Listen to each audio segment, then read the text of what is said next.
Welcome everybody, welcome to the Spurs Corner, back again, the best place to be on a Wednesday night. Thanks for being here. Smash like, subscribe, hit the notification bell.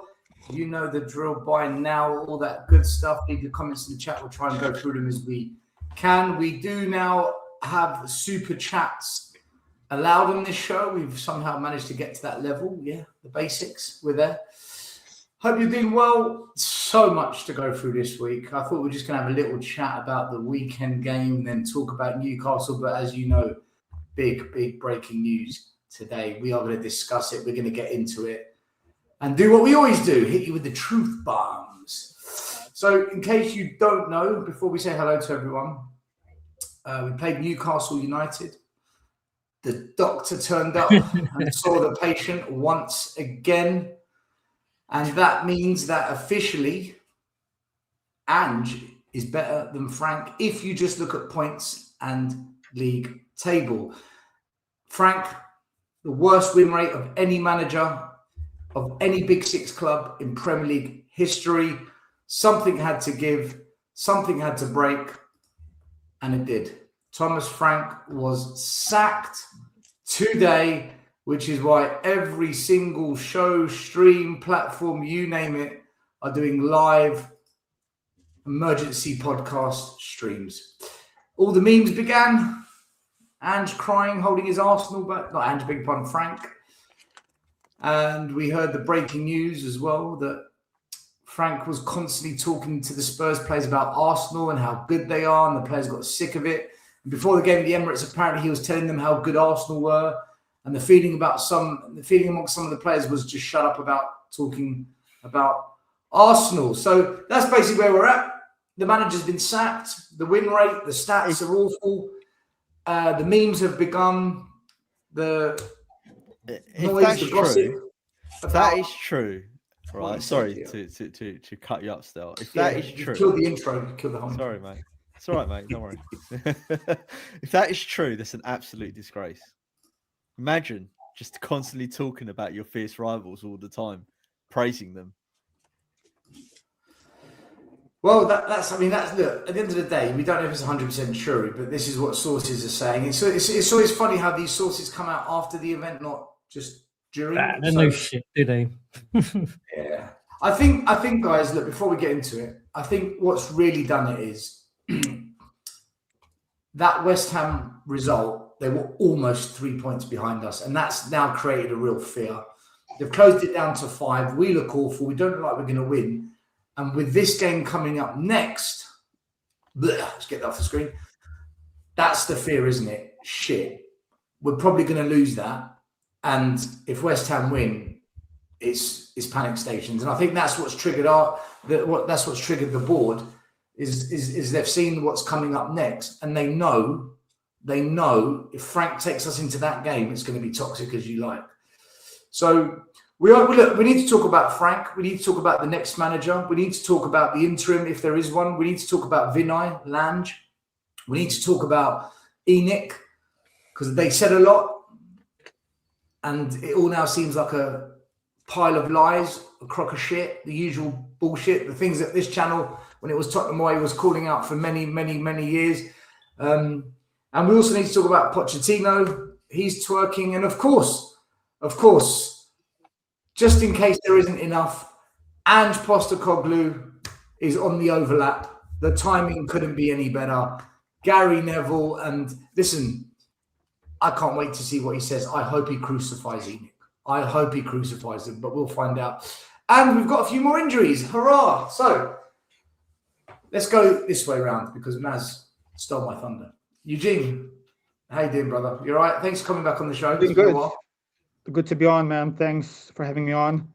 It's funny. I was thinking about this day. I thought I'll be really excited, but for some reason, it feels like a funeral. I'm happy that Frank is gone, but just looking, it's funny. You get a feeling for the club after somebody's sacked. All the reports are coming in from different sources, all the PR, all the positioning. It's like the rats are fleeing the ship. So you see how Lange was the one who talked to ownership about sacking Frank. And I just laughed out loud. He should be the first one to go. He is in no position to sack anybody else. He should be the first out the door. Then there is a report that, players came in late after the Arsenal. Like all these reports, this club is such a mess. So Frank is gone. I'm excited, but we're in trouble. We're in trouble, boys. Yeah. Looking at it, it's such a shit show. Like I'm not as excited maybe as I should be because the problems are so big. I don't know how do we start fixing our issues. So listen, we're going to discuss it tonight. Benji, you were someone that said, you think Frank can turn it around. You thought that he would win another 3-4 games. You're not going to find out. None of us are going to find out because the club have made their decision. He's gone. Hasta la vista. See you later. What do you make of it, Benji? That's it. No more Frank.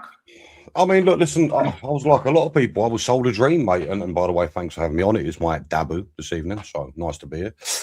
Yeah, I was sold a dream, mate. I thought we could have our own Arteta story. Turns out it was a bit of a nightmare.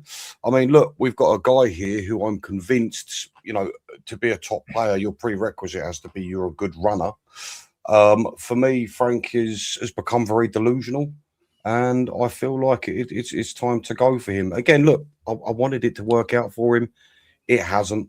The West Ham game and then the interview after Burnley where he essentially said, what was it? If our strikers do a bit more and our defenders defend just a bit better, we'd be winning games. Thank you very much, Terry Venables. Just, mate, honestly, I'm pleased he's gone. I'm concerned about who we're getting in. And I'm praying we get Pochettino next season. So we shall see how that turns out. Yeah, let's see if we stay up because I don't think that's a foregone conclusion. JP, we've been going to games all season. We've been avoiding going to games all season. We haven't once been happy coming out of that ground, I don't think. It's been an absolute freaking horrible season again. Where are you at with it? I mean, he's gone. You were always a bit defensive of Frank. You weren't full blown going after him, but I mean, I don't know about defensive, but talking about being defensive, that stat you showed about Ange and him, that's totally such a load of tosh. Because if Ange had the same number of points this season, he would be in exactly the same position. So that's just a load of tosh. That.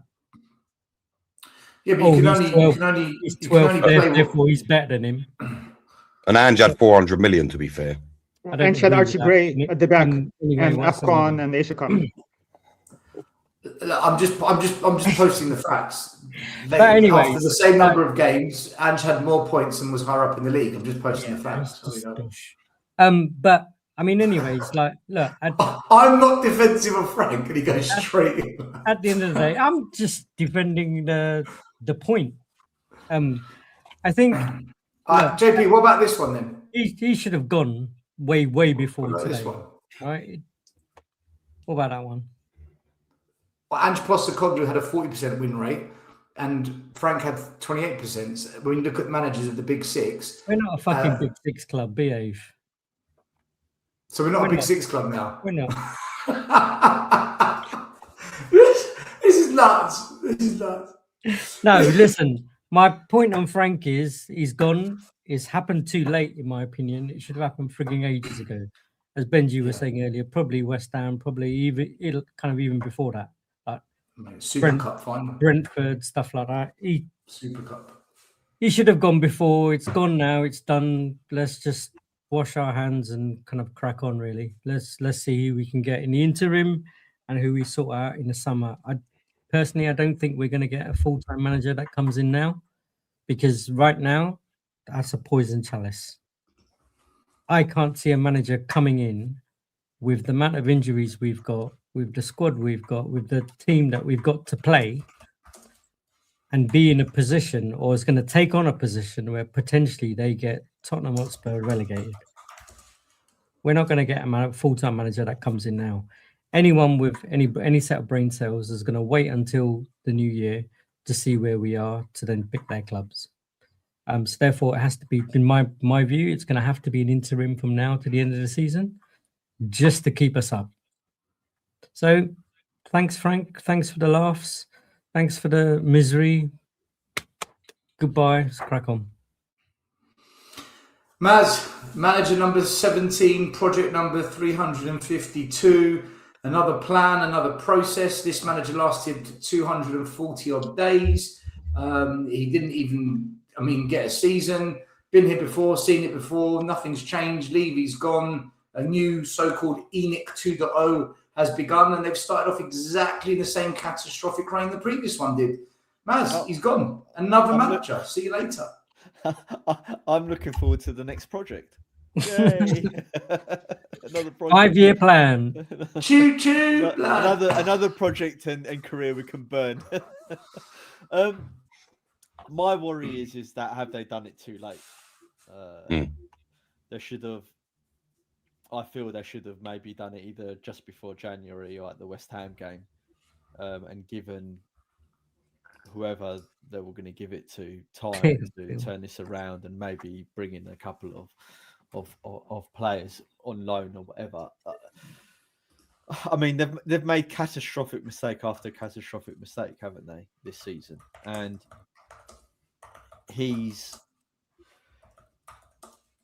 Frank was never the right guy for the club.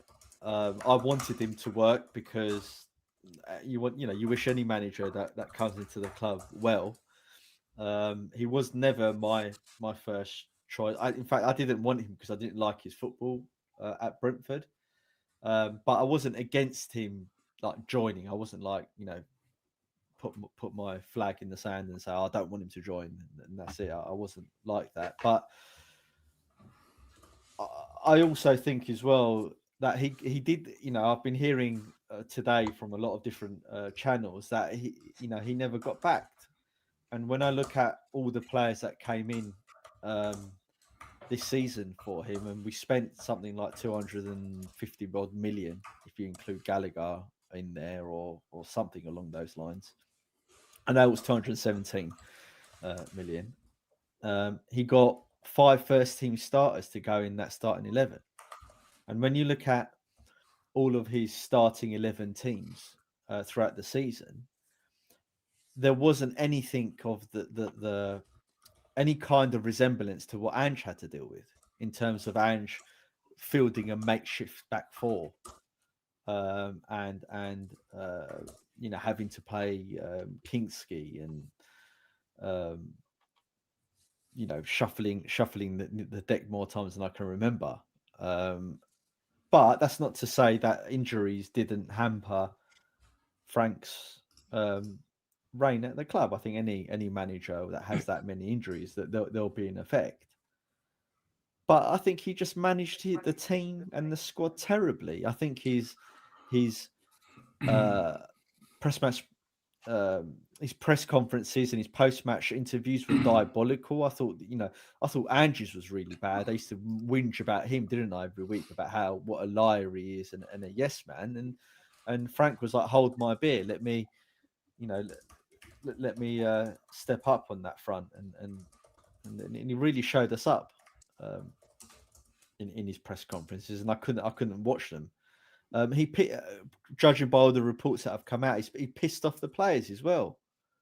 No wonder they're down tools and they didn't really play for him, and they're all playing bad. I thought he was meant to come in and galvanise the squad, and we're just off the back of winning the Europa. The team should be buzzing, even though they finished 17th. They should all be buzzing. He never came in to rebuild Tottenham. The rebuild was meant to be under Ange, so he came in to move us on. But he was talking about rebuilding and fixing and turning the ship from the very first day he came. And you're thinking, well, no, what are you talking about? You're meant to be elevating the team, not trying to fix something that he thought was broken. So yeah, I'm all right. You sound good. You sound really good. I could have gone on for another hour just whinging about him, but we'll get... You sound like you're about to freaking top yourself, man. I think kind of like one point I would like to make based on what Maz was saying is that the players are down twos and stuff like that. Is that really would that really be true? As them, as professionals, they're willing to be so shit that they're going to get relegated, and that be on their record, just because they dislike a manager. I don't think it's like a down tools, we're not playing for you type thing. But he did piss off certain key figures in that team, like Van der Ven. Like Van der Ven and Spence, judging in our team, are actually really important players, right? And they showed him massive disrespect. In fact, a lot of the players showed Frank massive disrespect. And when you're a manager that comes in, surely your first goal is to lay your authority down on the team. And he never done that. He never done that at all. I mean, even though I backed Cuti Romero and I agreed with everything he says, and I'm glad that he came out and said what he said. And he's, at the time, he seemed like the only one with fucking standards to call this ball out. I backed him for that. But if I was in Frank's position and the club, I'll be pulling him aside and saying, "What the hell do you think you're fucking doing?" Strip him of the captaincy. Frank couldn't though.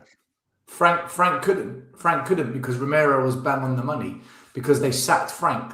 If they believed in Frank and all the things they said about he's our guy, we're gonna back him. No, but the first time still, he was still at the club he was still the manager the first time round he did it, and as the manager he could say to him, "I'm sticking you on the bench for a couple of games until you shape up." And then he would have lost even more games because Romero popped up with how many equalisers and winners this season? But that's okay.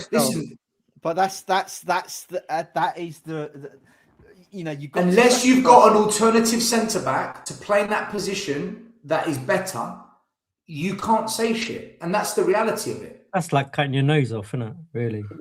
But you know what he done? He cut off Basuma because he took the helium balloons and went public on Instagram. As soon as he's in the shit, Basuma, come back, I need you. Yeah, but again, undermining his own authority, mate. Because he should never have binned him in the first place.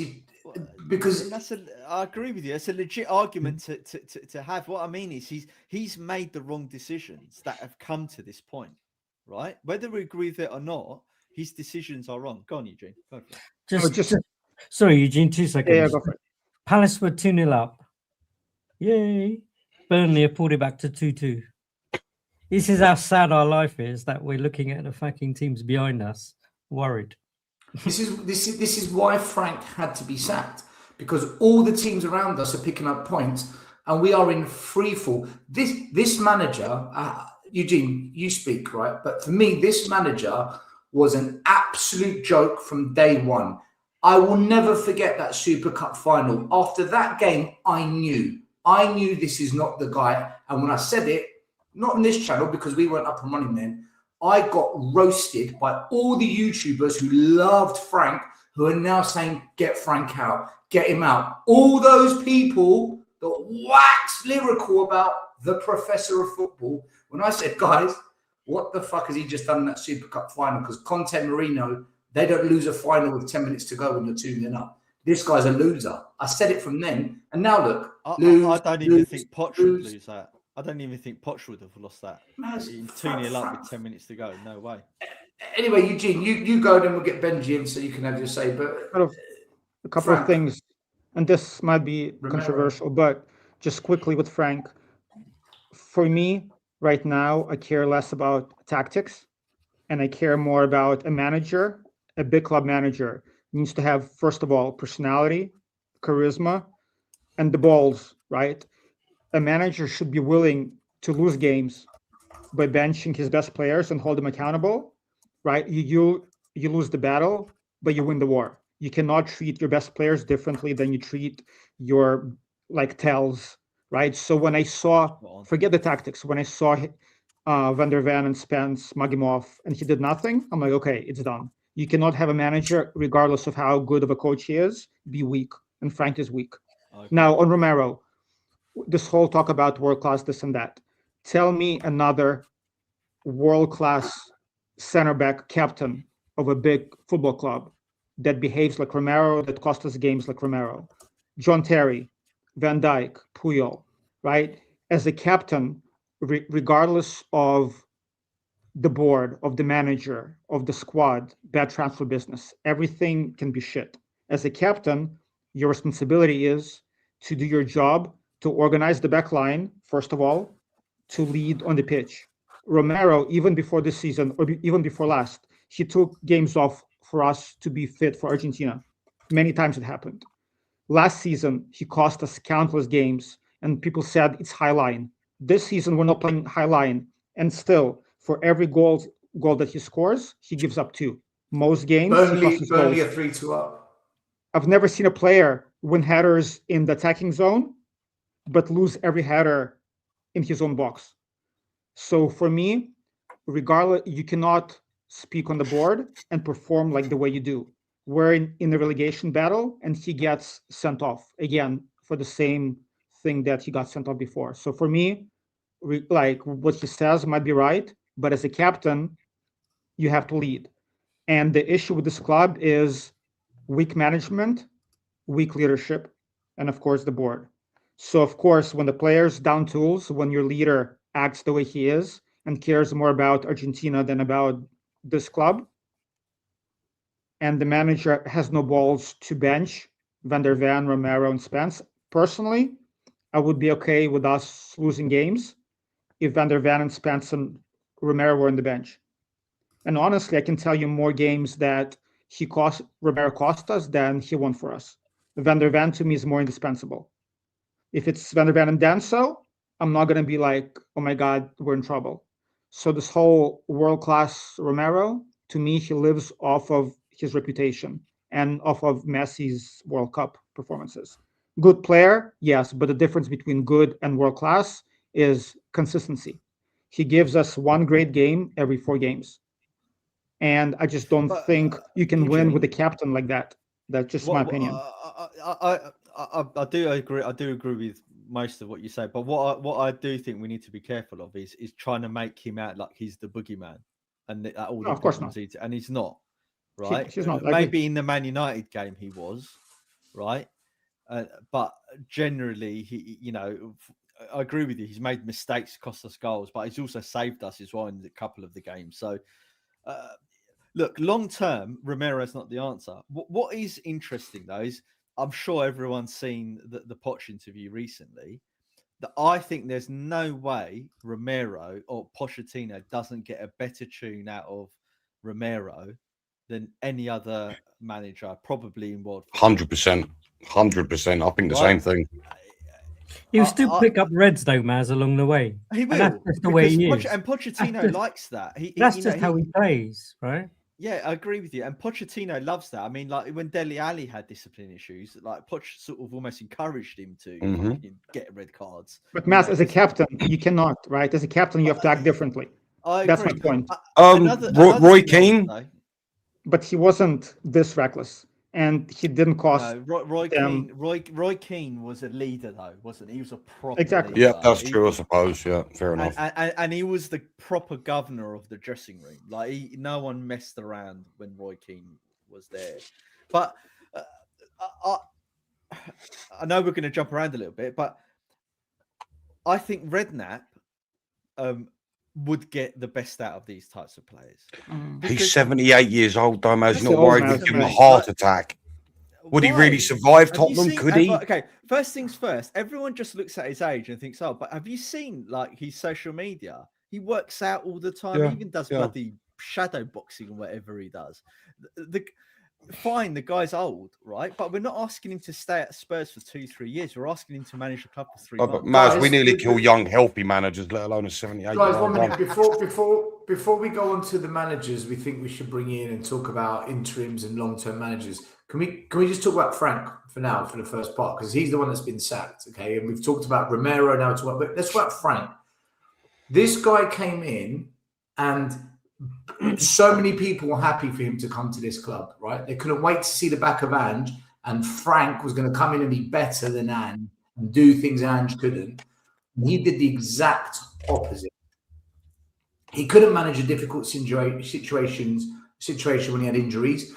Ange got ripped to pieces for that, including I.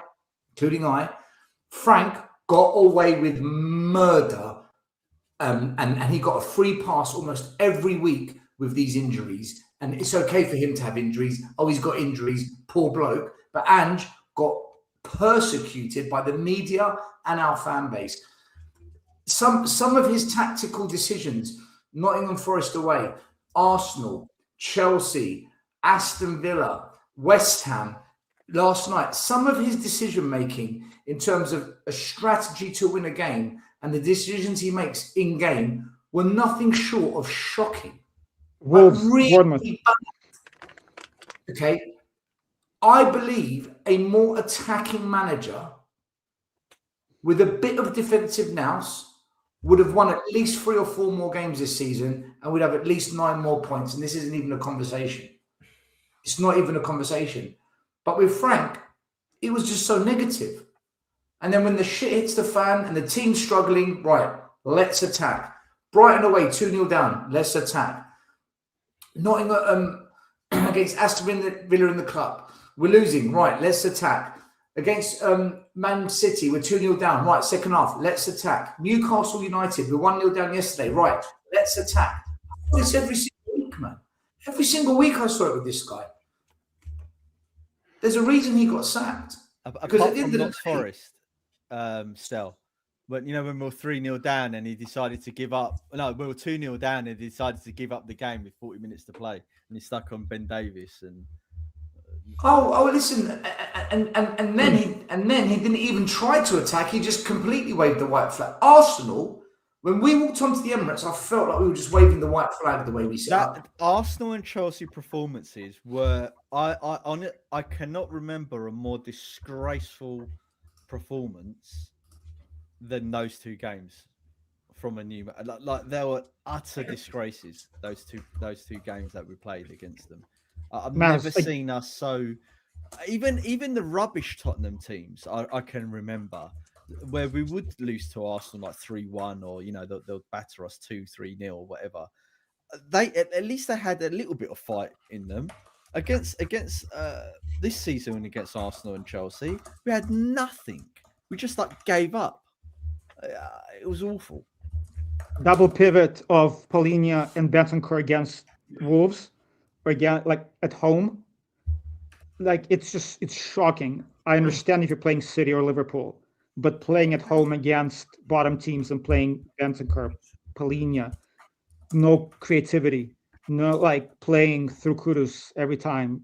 He's supposed to be the coach. He's supposed to the professor adjust. No like with Ange, I defended Ange even though his tactics were shit. But I saw the philosophy. I saw what in his mind he wanted to achieve, even though he couldn't. With Frank, I still to this day I have no idea what he stands for, what his philosophy is. Low block, mid block, cowardly tactics. Like double pivot, like just I'm baffled. Even now, I have Eugene, no clue. And people have the gall to say, "Oh, it's all the players' fault." No, oh, it's all the players. Like the players pick the tactics for that game. You know, Leeds are about us.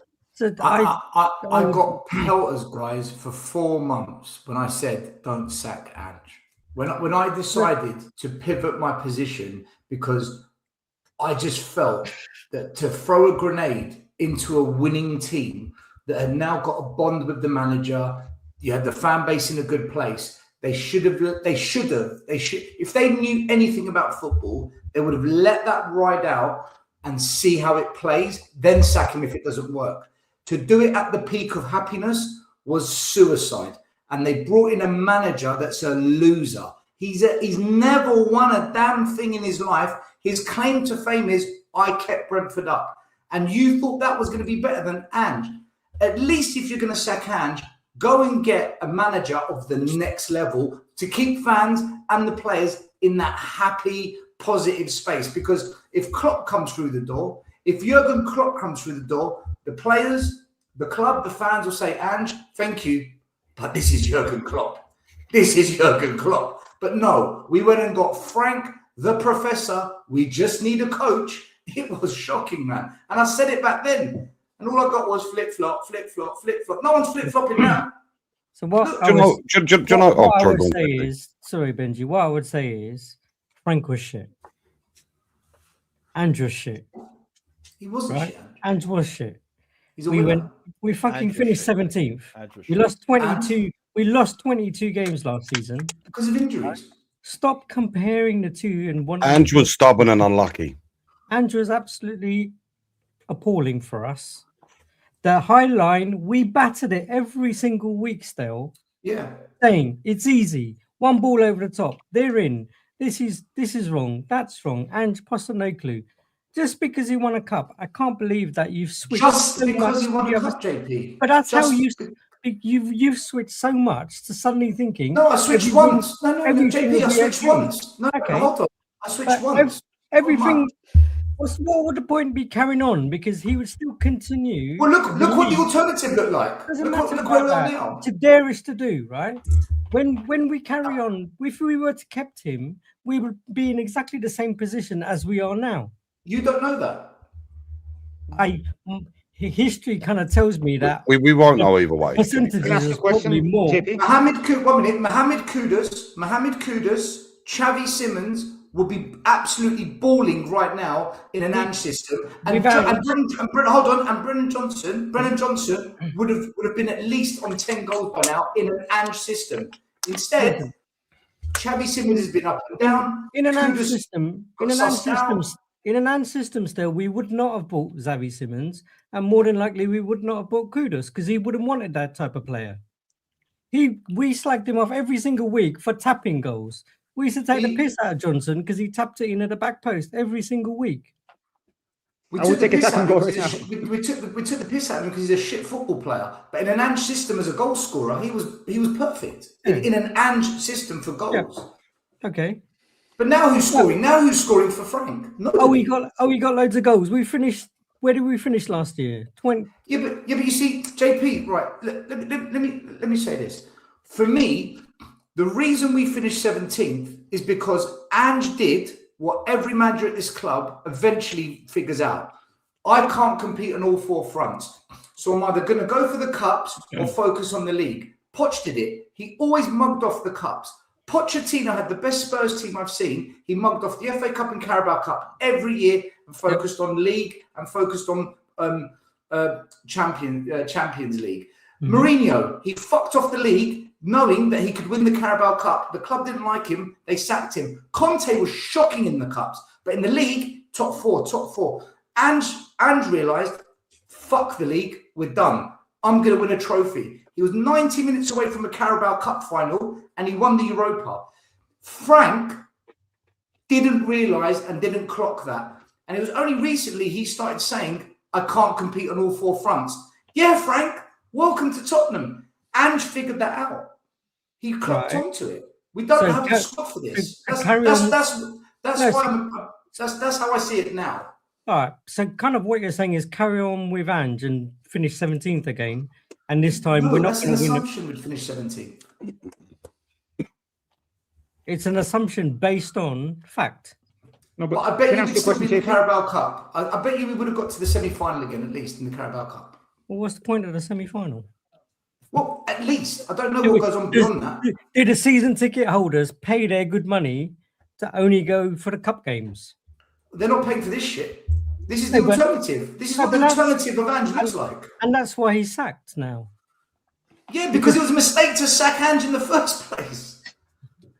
Do you know what? To be fair, I would totally disagree with you all day long, every day. But carry on. JP, everyone disagrees with me on this. You are the majority. I'm the minority. I honestly think sacking a winner who finally lifted some silver at Tottenham was the single most stupidest thing we could have done. If he hadn't have won that Europa, I would have been all in with you. I would have said, JP, I'm with you all the way. But because he did win it, whether he listened to the players or not, I don't care. If you listen to your players, that's called good management. Managers listen to their staff. Managers listen to people around them. He did it. He said, fine, if you think we win it your way, let's roll with it. That means that means he wasn't good at what he was the way he wanted to play, right? He's good at managing people. He's good at managing people. Those players actually liked him. They genuinely liked him. Like, say what you want. From day one, He told the players they're good enough to win a trophy. He told everyone, I'm going to win a trophy. He was adamant, this club deserves silverware. We're going to do it. We're in it together. He kept banging that drum. Frank came in on day one. Don't forget, you lot finished 17th. All of that, You're going to lose games. You're going to lose football games this year. All of that I agree with. I agree that he's the wrong manager and stuff like that. I just don't like, there's no point going back and comparing him with Frank and saying, oh, Frank should be adored a bit more now, because none of this love was there for him last year. So only after the final, suddenly this love comes for fans. That first season, I backed Ange the whole first season. I never once turned on Ange in that first season. I was with him all the way. But no one did, because he was playing well when we finished 5th. My reason for backing him was because we sold Kane 5 days before the season started, and I thought, you've just killed the manager here. Not even a proper replacement. You get a year. The second season, when he signed Werner again, I was Ange out because he was a yes man, and I knew the yes man thing would be a tragedy, and it was, because he accepted shit transfer windows, just like Frank did. And winning the Europa saved him.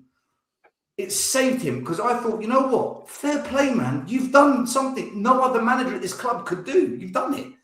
That's why I thought he deserved a chance. All right, he's gone. For me to have been on board with it, they had to bring in a top manager. They didn't. They brought in Frank and JP. All I heard, man, was he's a professor. He's a tactical genius. He develops young players. He's a project manager. He will stabilize the club. Look how strongly we look at the back. Look at the structure. And everyone was gaslighting Frank for 2 months.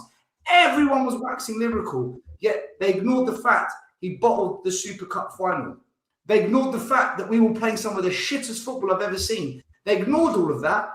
And even at the death, the last couple of weeks, all I heard was, I can see green shoots. I can see green shoots. No, even yes, even green today, shoots. We're losing every game. There's no green shoots. Even today and yesterday, they were saying, "Oh, you know, Frank needs to be sacked." But all they were talking about was the players again, right? Not the shit show that Frank created. Not all of the problems that he done. Not the crap football, the negative tactics. That how badly he got the tactics wrong against Newcastle. In that game, right? Everyone just keeps defending the players. Even today in our WhatsApp group, right? Players. Ah, well. No, Anyways, do you know what? Benji, you were going to speak. One thing. Ange, Frank, for most of the season, he's had a healthy back four, and we're giving up more goals than Ange did playing Archie Gray and Ben Davies or Bissouma. We're forgetting there was AFCON and Asia Cup, so we didn't have Son for almost a month. I remember games when we had 8 starters out. So with this high line, with Archie Gray and Bissouma in the back, we gave up the same amount of goals as we did right now, playing low block, not scoring goals, with a healthy back four. Exactly. So and everyone you can say that Ange was shit and all that, but Frank, I backed Ange because I believed if we were healthy, we wouldn't be, where we were. And just last thing, and I'm going to trigger maybe all of the chat and a lot of people here. Spurs fans, I do not understand how, as a big club, fans can sing Pochettino's name in every game, who won fuck all. I don't know if I can curse, but Ange, who won us the first trophy in 14 years and the first European trophy in 40 years, is a fraud. But Pochettino's name gets sung, and he bottled Champions League final. Because Pochettino gave us consistency. That's why. Pochettino gave us the best football we've seen in years. But the issue is, it's about trophies. Yeah, but you say he bottled the Champions League. He wasn't exactly backed properly. We started that fucking game with Winks and Sissoko. Listen. Poch is famous for having a starting 11. He had nothing on the bench. I like Poch, but there's this cult of personality where Spurs fans rate certain things above winning trophies. That's why Conte wasn't popular, Jose wasn't popular, right? Ultimately, big clubs win. And you can say he's shit, he's this and that. He gave us a trophy. For me, I've been a Spurs fan for only 15 years. For me, that was the best moment as a Spurs fan. That's why I forgive him for other stuff because I want to win. I haven't seen us win before, and like ultimately, it comes down to that. So, and I agree with Stel. If we would have sacked Ange and brought in the winner, I'd be okay with that. Even if Glasner came in, because Glasner won with two Yeah, teams that Glasner, I never would have win. taken him. I would have taken him. Yeah. He Well, won with Gasner two and his teams that never defensive win. style. I'd be okay with that. But Really? downgrading to Frank, He wins trophies, though, doesn't he, Benji? He wins Well, trophies. yeah, I suppose so. Yeah, His style again, is that not the comes back best, to what you but said still- about the credit in the bank with players. Go on, Benji. You've managers. been waiting to speak for ages. Go on. Yeah, no, look, listen, I said that I don't want to be that guy, but I said at the beginning of the season after the first 10 games, I said, we've got lucky so far and things are going to get a lot worse. Now, I didn't think things would get this bad, but the thing is, look, I don't want to completely shit on Frank because after we got rid of Postecoglou, we were looking for a certain type of manager, someone who was tactically astute, someone who was flexible, and someone who could improve the players we've got. And unfortunately, Ange was none of those things. And I'm not calling Ange a bad manager because personally, I really liked him and I felt he deserved to start that third season, but that's neither here nor there. But yeah, like I was saying, I don't want to completely shit on Frank, but here you've got a manager who, for all intensive purposes, he's a decent manager. You know, a lot of us wanted him when he first came, but I just think he was out of his depth at Tottenham.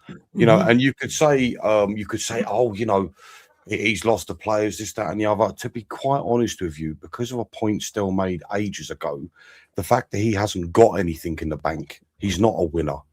Maybe is the reason why I don't think the players were never truly on board. You know, I just think what we need now is a manager that can get more out of the players we've got. Because I am convinced, despite them being shit, and believe me when I say this, I take nothing away from these players. They are, please don't. That's not even funny. I take nothing away from these players. They are terrible. They've been a disgrace, but I believe they are capable of better. And we've seen it. Listen, I've seen greatness out of them against City. I've seen greatness out of them against PSG. They are capable of better. And what we need now is a manager who can do that. I mean, you know, here's the thing. Me and Stel, we went and watched that game at West Ham, and it was such a shit show. And the moment for me when I realised what we're watching is coached. As much as the players are to blame, what we were watching was coached. And I, for one, am happy to see the back of him. But now I want to see a plan. What is the plan? What I think is going to happen is we're going to bring in Johnny Heitinger for the rest of the season. Oh, That's what I fuck think is that. going to happen. That's what I think is going to happen. That's what I think is going to happen. We get relegated, Benji. We're going to go. But very possibly. Very possibly. Very possibly. The manager. who else? He was I mean, awful. There's nobody. Ajax. Awful. Shocking at Ajax. When you say If Heitinger becomes a manager of Tottenham, I'm telling you, we're done. We are done. yeah, It's no different to Frank. It's the same shit. I agree. Look, More Benji, more when you attacking, but you clueless. know when you say I don't want to shit on Frank, why? I don't understand this. Why does he deserve such Because no, it's not protection. It's not because I've been screaming for the past few weeks to get him out. It's not protection. I just don't think he was a bad manager. I just feel like he was out of his depth. But I don't think he's a bad manager, but he's a bad manager at Spurs, which is what we care Yeah, about. he's no, I know, but I'm seeing so many people completely shit on him, and I understand why. I just. I think the step up was too much, wasn't it? Really? And that happens. You know, it's not. Benji, I tell you what annoys me, right? Jose, look at the pedigree Jose had. Yet the fans hounded it. Dinosaur football. They did the same at Man United, by the way. Right, and when we sacked him, we didn't say, he's a good manager, but he was ridiculed. And I'll never forget that. And they did the same thing to Conte. You know, Conte came in. We had a brilliant half a season with him, right? Yes, he did get Bentancur and Kulu in. We played brilliant football. Got us top four. When he left, we were still top four, right? And all I've been hearing this season is really pissing me off, right? Is people saying, "Oh, those managers failed." They didn't fail. They were sacked. But There they've was- all got and those something in managers- common, though, Maz. Those managers were sacked because they wanted better for the club, i.e. they wanted to win. Jose was sacked because he wanted to win the cup. Poch was sacked because he wanted to rebuild the team and go again. Conte was sacked because he wanted to he didn't want to just compete for top four. He wanted to try and go for the league, right? Conte wasn't coming to Spurs just to finish top four. Conte goes to clubs to win the league, right? And that's why he signed an 18-month contract, because he didn't trust Daniel Levy that he was going to back him like he wanted to be backed. And he was right. But the very fact that we brought him in, Maz, was an embarrassment. Why would Tottenham Hotspurs bring in managers like Conte and Mourinho? You don't bring those types. That 190, 80, 90 million Yeah, you don't bring those sorts of managers into a club that has a strict wage structure and will not go and spend the amount of money. Well, you cannot agree all you want. It's a proven fact. I mean, these managers buy the best of the best. I'll tell you why I don't agree, because it's not as if we didn't spend the money, right? We spend the money. Under Conte, we spent something like 200 million. Yeah, but the wage structure limits that. That's the problem. The wage structure will stop us from buying the best of the best. But hold on a minute. We were paying Kane 200 and something grand a week. Son was on big money. Yeah, but it's down to us configuring the wage structure to bring in the players we need to bring in, right? And you're right, it's always going to inhibit us, but you don't not bring winning managers in because of that. You bring in the best manager you can attract. Yeah, right? But it's always going to end in tears, man, surely.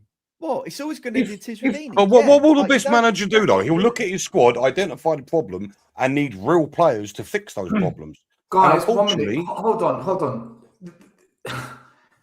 This is what Enoch do. This is what they do, right? They know how to manipulate this weak fan base. We are so weak.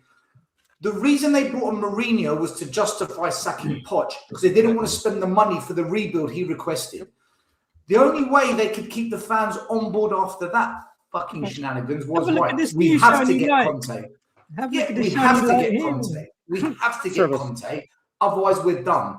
And when that backfired and Harry Kane said, see you later, then they were in a doom loop, but the fans were so starved of attacking football. Get Ange, front-footed attacking football. From day one, Ange Post. No one knew who he was. We're singing his name like he's the next second coming, right? and this is what they do. So the next guy they're going to bring in has got to be a crowd pleaser. You know it's Poch, guys. You know Poch is coming. 100%. Right? This is what they do. They don't have a plan. They don't have a clue. They just look at the fucking customer, because that's what they think we are, and say, how can I keep the customer being the customer? I've got to give him a sweetener. If they don't bring in Poch, and they bring in a De Zerbi or someone of that ilk and tell us project, all fucking hell loose is going to break in this club, because no one's going to buy it. No one's going to buy it. I'm telling you. And it won't last. It'll be done in 8 months' time. So this is Benji. That's why they brought in Conte. That's why they brought in Mourinho. If they really were serious about Mourinho, they would have given him that cup final that he got us to. They would have given him that cup final, but they weren't serious. If they were serious about Mourinho, they'll just let him carry on doing what he's doing. They're the worst owners we've ever had, man. They're the worst owners this club's ever had. They're horrendous for football. The fans want this, though. The fans want it. So yeah, the fans do want it because they don't want to protest. The fans know nothing. The issue is if you appease the fans are fair weather. If club listens to the fans, the club is in trouble. The club needs to have football people doing what's best for the club, right? Not fan service every couple of years. I mean, it's just so funny. I was hearing, when Levy was leaving, Charrington is coming in. The kids, the 80-year-old kids or whatever, everything is going to be different. Everything is going to change. New board, new this, new that. Nothing is changing. It's the same. There's lack of leadership, lack of accountability. You can say whatever you want about Levy. At least he was not afraid to make tough decisions. He would have sacked Frank a while ago. Now, Vinay, such a coward. He was afraid to make a tough decision and to admit the mistake with Frank. There is nobody on this board right now who is willing to take responsibility and say, we messed up. I'm going to make a tough decision, whether it's popular or unpopular. And this is how it's going to be. I don't care if the fans are upset or happy. This is the decision that's best for the club. I feel like there's nobody on the board, including Vinay, Lange, the kids, whatever, who can lead. And that's our biggest issue. Fellas, can I play devil's but- advocate but really, Eugene- really quickly? No, Go hold on, on, mate. go Let me on. play devil's advocate. You're Go, going to go. hate this. Is it too early to say that about ENIC 2.0?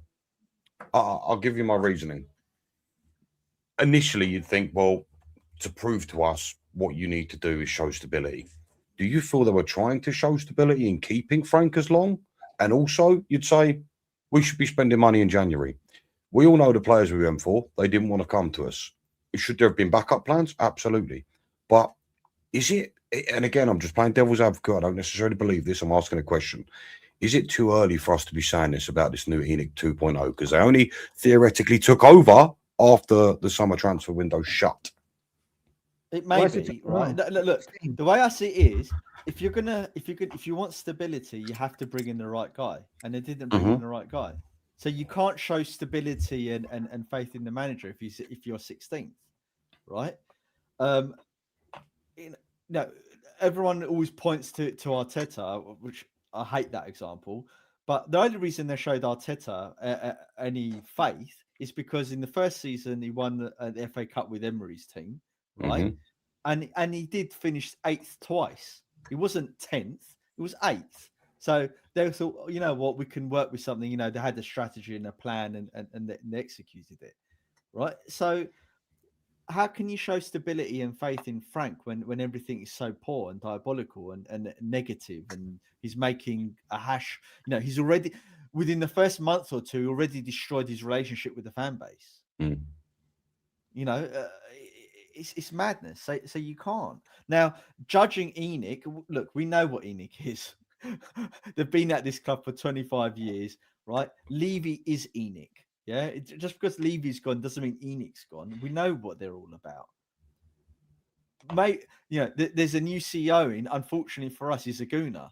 If you said to me, Levy's going to go and I'm going to bring in a gooner to replace him, I'll be like, I'd rather keep Levy. Thank you very much.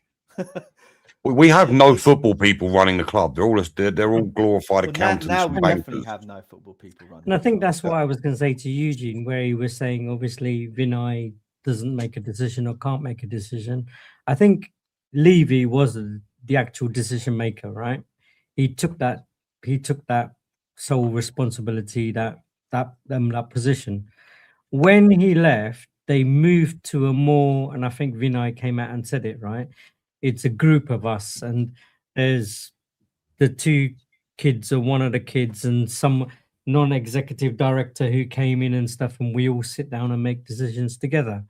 And I think there lies your problem, is the fact that there isn't somebody to make that decision there anymore. Now they'll all sit down, they'll have a talk. It'll be 2 versus 1 or 3 versus 1 or something like that. And then if it doesn't work out, then what happens if it's a draw, right? Then they go, okay, well, let's go another round, which is like another week of games and another loss that we've got under our belts. And then they sit down again and go for it. So I don't think it helps by not having that one person at the helm, because you always need that everywhere. Any company, everywhere you go to, like even in your own home, you need someone to make the actual decisions about whatever it is. And if that then becomes a group discussion or something, then it just throws it out the window and it dilly-dallies and it looks like you're dithering and not able to make a decision. So, JP, what do you think is best, to have a tyrannical overlord or have the power spread throughout? What would you say is the best way to do it? You need to have somebody in charge. You need to have a captain of a ship. You need to have someone to steer the direction and say, we're going this way, that's the way we're going, irrespective of what it is. You can have obviously 6 people, 10 people underneath you to then be able to help you make that judgment, because they'll come up with, it's, you know, like the president, right? They have 20 people in the boardroom or whatever it is, the war room. They all give their points, this, but he makes the final decision. And it's fine having that table or that group of directors or everyone underneath you to be able to give you information to support you, but you're the one making that decision at the top. And it always has to be like that. Otherwise, you're just going in different directions. Sure. And no, I agree, JP. Any company, needs, like, if there are too many captains, it means there are no captains. There's somebody has to be that final voice. And just like something that Benji and as you guys touched on about sticking with a manager, to me, it's not even the bad record. It's about whether I see us improving, right? I want to see a philosophy. I want to believe this year we're terrible. However, next season, if he gets his players, we're going to become better. And I don't think anybody are seeing that from Frank. You can say, okay, injuries, let's give him one more season. I don't see if we bring in 3 top players, how his style is going to improve, right? So for me personally, it's not the record, it's his weakness, his lack of philosophy. That's the biggest thing. So you cannot double down on a mistake, right? Like, because I work in tech, where the saying is fail as soon as possible, as early as possible, right? You got to fail, cut your losses, sunk costs, and go again. And with Arteta, for example, right, he had to rebuild that whole squad, right? He shipped out bad apples, right? And the board, they believed in what he was doing because at least there was a vision. With Frank, no vision, no philosophy, right? And like also, like, for example, when Klopp came to Liverpool, he was that voice. He was the figurehead. We don't have that figurehead, right? Vinay doesn't speak, Lange doesn't speak, owners don't speak. Frank, I have no idea what he's saying. There needs to be one figurehead at the club who speaks for the club, like Pep does for City, like Arteta does, right? Like Klopp did. Whether he's the decision maker or not, at least he is kind of the fans look to that person. The players. So a manager, not a coach, basically. Yeah, well, but just that's the the figurehead. one thing you And we have nobody. you can give credit to Ange for is that he did take on that mantle, right? He always said it's my responsibility. I'm going to. And that's leadership. I signed the players. Yeah, and that Right. is good leadership. Yeah, because he takes the Yeah, responsibility. but it was a load of bollocks. He used to It was say. a load of It doesn't bollocks, matter. I know, Even if you but fail, that's how leaders act. But at the end of the day, he took the can, right? Yeah. He bore the responsibility and he took the bullet when in the time needed to come. But Conte did the same. Jose would do the same. You know, Poch did the same. They were the figureheads. You know, they wanted to be the figureheads on there, and that's. Whereas Frank, you know, the only thing he could say is, "I work hard. We work hard." You know, it's funny. I remember when I was managing lots of people in my corporate life. When there was a problem, the last thing I wanted to hear is "I work hard" because I expect that from them anyway. That's what we pay. That's what I pay their salaries for, right? What I want is solutions to the problem. I don't want to hear you work hard. I want solutions to the problem. And Frank didn't offer up any of those solutions, and he created problems himself. You know, as an example, Paulinho, our best midfielder at the club, right? Not technically, but as just overall performance and what he did for the team. Yet for 5-6 weeks, he never bloody started him, and he would come on and be the best player again, and then he would drop him the next game, and you're like, what the hell is that all about? You know, we've got a weak squad, so what does he do? He drops Tell from the squad, then he brings him in. Right, not that he's the answer. I hate Tell, right? But then he takes him out. Then he brings him in. Then he takes him out. It's like, what message is that sending to the team, man? Like, no, 100%. He's treating the players like badly, and you're thinking this is a new manager. Can I touch on something Eugene said very quickly? Eugene mentioned about Benji. Can I just do 2 super chats quickly, and then. Only because they've been there for an hour. Big up to Sanilla.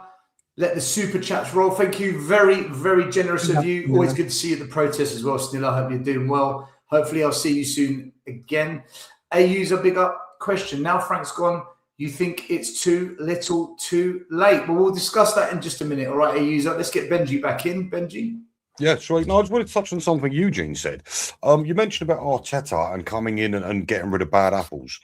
Fellas, do we think there are bad apples at Tottenham Hotspurs right now? I mean, I'm hearing a lot of noise about people saying that Romero could possibly be one of those bad apples. Personally, I don't agree with that at all. I love Romero. I think he's brilliant. I think what he does is brilliant. Admittedly, he's not a consistent player. Fine. But other than that, I like the guy, but yeah, my question was: do any of you think there are bad apples at Tottenham that need to go?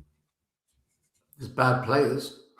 That there is plenty of. Yeah, yeah. There's bad players. I don't know if any of them have the spine to be bad, kind of like bad apples. To be honest with you, I literally don't. I don't know who has the cojones. Kind of like maybe someone like Jed Spence. You could see him being a little bit stroppy, throwing his toys out the pram, something like that. If things don't go his way, like even yesterday's game, I noticed that he was after taking there was a free kick one back at the edge of our penalty area, and he was going to take it, and the keeper came out, Vicario came out and started pushing him away and pushing him off, and he kind of went off in a bit of a strop and threw his arms up in the air and stuff. And then Vicario took the free kick, kicked it straight off for a throw in, and like Spence was like that. So kind of like maybe someone like Jed, but I kind of don't think so, but if I had to pick anyone, maybe him. Basuma, maybe. Yeah, he's not a great example, is he? Really, JP? No, but that's a fair point because he's kind of been ostracized a little bit this kind of so far this season, and especially with him being quite a like loud in the dressing room and likes to bang his music and stuff like that. And if suddenly he's been pushed out a little bit, then you can see him trying to grab people just to start little clicks or something. But who knows? I think it's relative, Benji. Like bad apple doesn't mean complete, like, an idiot of a player, right? For me, my definition is I would rather have a player on my team who's not as talented, but gives 100% every single game. Let's say Dan Burn, he might not be the most talented defender, but he gives you 7 out of 10 every game, and he busts his ass for the team. Versus Romero, again, he could be 10 out of 10, but by bad apple, I mean just not consistent and having too high of he thinks he's bigger than the club. For me, that's an issue, right? I want players who buy into the club, who, want to play for the club first and not Argentina and Dunning Tools. Like bad apple doesn't mean a terrible person. It just means somebody who doesn't care, right? Who's a free agent, who's not bought in. Eugene, I would take 24. I would take 24 Paulinhas and Dansos. Sure. I think they get it. And I think they're the sorts of players we need more of. For sure. Paulinho, for sure. Again, limited player, has his faults, but you cannot fault his mentality. You can see what each game means to him. He doesn't take games off. He doesn't cause issues. He doesn't show up his manager. He just goes about his business. He's a professional. And that's what I want to see. Give me Paulinhos, and even if we lose, I'll be okay with that. Because then it's not for the lack of effort. At the end of a game, you honestly say he's done well. Yeah. He's tried. He's one of the ones that comes off the pitch like giving it. He's left it on the pitch, isn't he? 9 out of 10, if not 10 out of 10 times. He's fantastic player, fantastic. But then also, I made Danso just decide. I think Danso gives everything. I think honestly, I actually think Danso is one of our most consistent players next to Paul. He's hit on the line, didn't he? Yeah. I don't rate him. Do you really not rate him? Okay, interesting. Why? I think he's just a very average football player, but because he can tackle and can win aerial battles, it makes him look good. As a footballer, I think he's crap. But isn't that what you need as a defender? As a defender, exactly. As a defender. In the modern game, you need to be able to play football, and he can't play football. Like technically, I think he's poor. I think he's so poor on the ball. His passing is dog shit. When you think of Toby Alderweireld picking those 70-yard diagonal balls, when you see Vertonghen on the ball, they're the centre backs I like. They can defend, but they can play football. Danzo's just a shit house, isn't he? He's Richarlison at the back. He's Richarlison in defence. Oh, but that level, that's too far. No, Richie at the back. That is absolute bullshit. No. You have a bias about a certain type of defender. No, that is nonsense. But Stell is right. Look, it depends on the system. But the level of Alderweireld and Vertonghen, they're not gonna be playing for us. They would play for Madrid now, right? We can either get Romero is a great passer. He's great on the ball. He loses focus and gives up goals. Danso lacks any ability on the ball, but he's an old school solid defender. We need a hybrid. We need somebody who can do both. And right now, we don't. And that's our issue, right? So it just the Bandevero, then, you know. To be honest with you, right, a lot of it comes down to coaching. And I want to show you a video that I was showing to Ben and Sim the other day. This is Man United under Carrick, and bear in mind he's been there 3 or 4 games. I think I was having this debate with Benji as well, actually. Right, this is Man United under Carrick.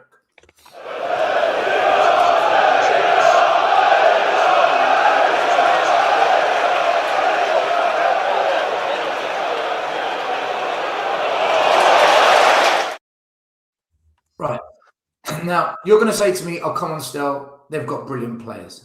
Okay, that was against Tottenham. I just want you to look at one thing once again. Look at the diamonds, which are basically 2 triangles on top of each other, and how they move, and it goes from the flanks into the middle. Okay, just keep an eye on that, and I'll explain why that's relevant.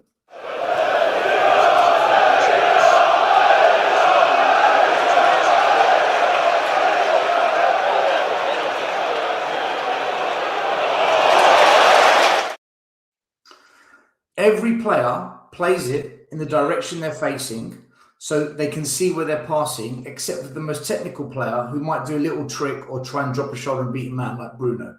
But every other player just played it the way they were facing. 2 triangles on top of each other, diamond, 1 diamond next to another diamond. I have coached that. I have been taught that. I know exactly how to work those kind of practices. Carrick is far better than anything I'll ever be. He's got them doing that very quickly. And people are going to say, "Oh, come on, Stel, relax. United have got better players." I did that with under 12s. I did that with 12-year-old kids, and I did it with under 21s, which was 18, 19, 20-year-olds. They're amateurs. I coached amateurs, right? I can do it. And there's thousands of coaches that can do that, by the way. If I can do it with players that aren't professional, give a manager a professional group of players, they can do it. There's no reason why Spurs can't move the ball like that consistently. Maybe there'll be failure, passes going astray once in a while. Maybe we won't win games of football doing it because we don't have the killers up top to put it in the back of the net. We don't have Mbeumo and Cunha. I agree. But the intent to play a type of football where you keep it, you quickly move it, so you catch the opposition out of shape and off guard and exploit the space. There's no reason we can't do it. With all due respect, I don't want to bring his name up. Ange did that. To some degree, he did that. Poch was brilliant at it, but he had better players. But there's no reason why you can't do it with average players. We never, ever, ever, ever, ever, ever looked close to anything like that under Frank. And here's the thing. I know it's coached because I know how it's coached. And when Amorim was at Man United, they were nothing like that. They were awful under Amorim. So this is why, for me, it is about coaching and it is about the manager to some level. I can do that. You're telling me Frank can't do that? If he can't, I don't know what he is doing, because still that's the way I want to see football played most of the time. Not always. You've got to vary it up. But that's how I want to see football played. But still, don't you think that we all knew that he doesn't do that? Like when I saw Brentford, and obviously I saw a lot of Brentford because they've been in the Prem for God knows how long, and we've played them loads, and I've seen them on TV loads. I never thought Brentford were a brilliantly passing team, like they played really good football. I always thought Frank was a bit of a boring manager. They were good at the back, tied. Yeah, they're just tidy team. Yeah, right. And yeah, okay. There was one season where Mbeumo and Wisa and all them lot and were playing really well, and they looked at exciting when they were counter attacking and stuff. But that's because they had individually good players that turned it on and they scored good goals. It wasn't because that whole team was like really clicking and doing exactly what you said. playing all those triangles or those diamonds and all of that. So it's basics, to be fair. Yeah, I didn't, like I said, I didn't want Frank because I thought he was he's going to be boring. He's regressing back to a negative style of football. I know one here's thing. my caveat. One sec. Here's my caveat to that.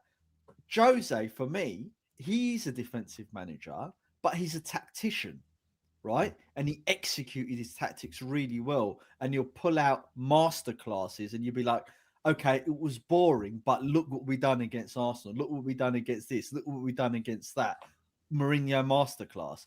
Conte, I thought actually played decent football when he had good players and a good team. I thought he played really good football. I enjoyed his football.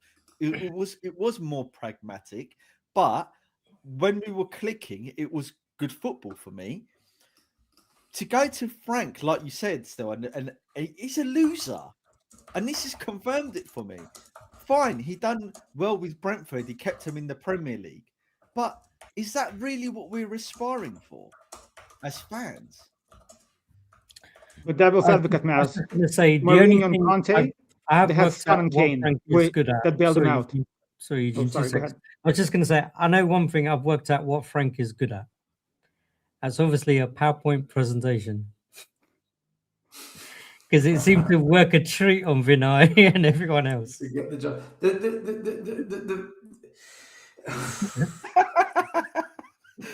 Frank can be like Gouda triangle.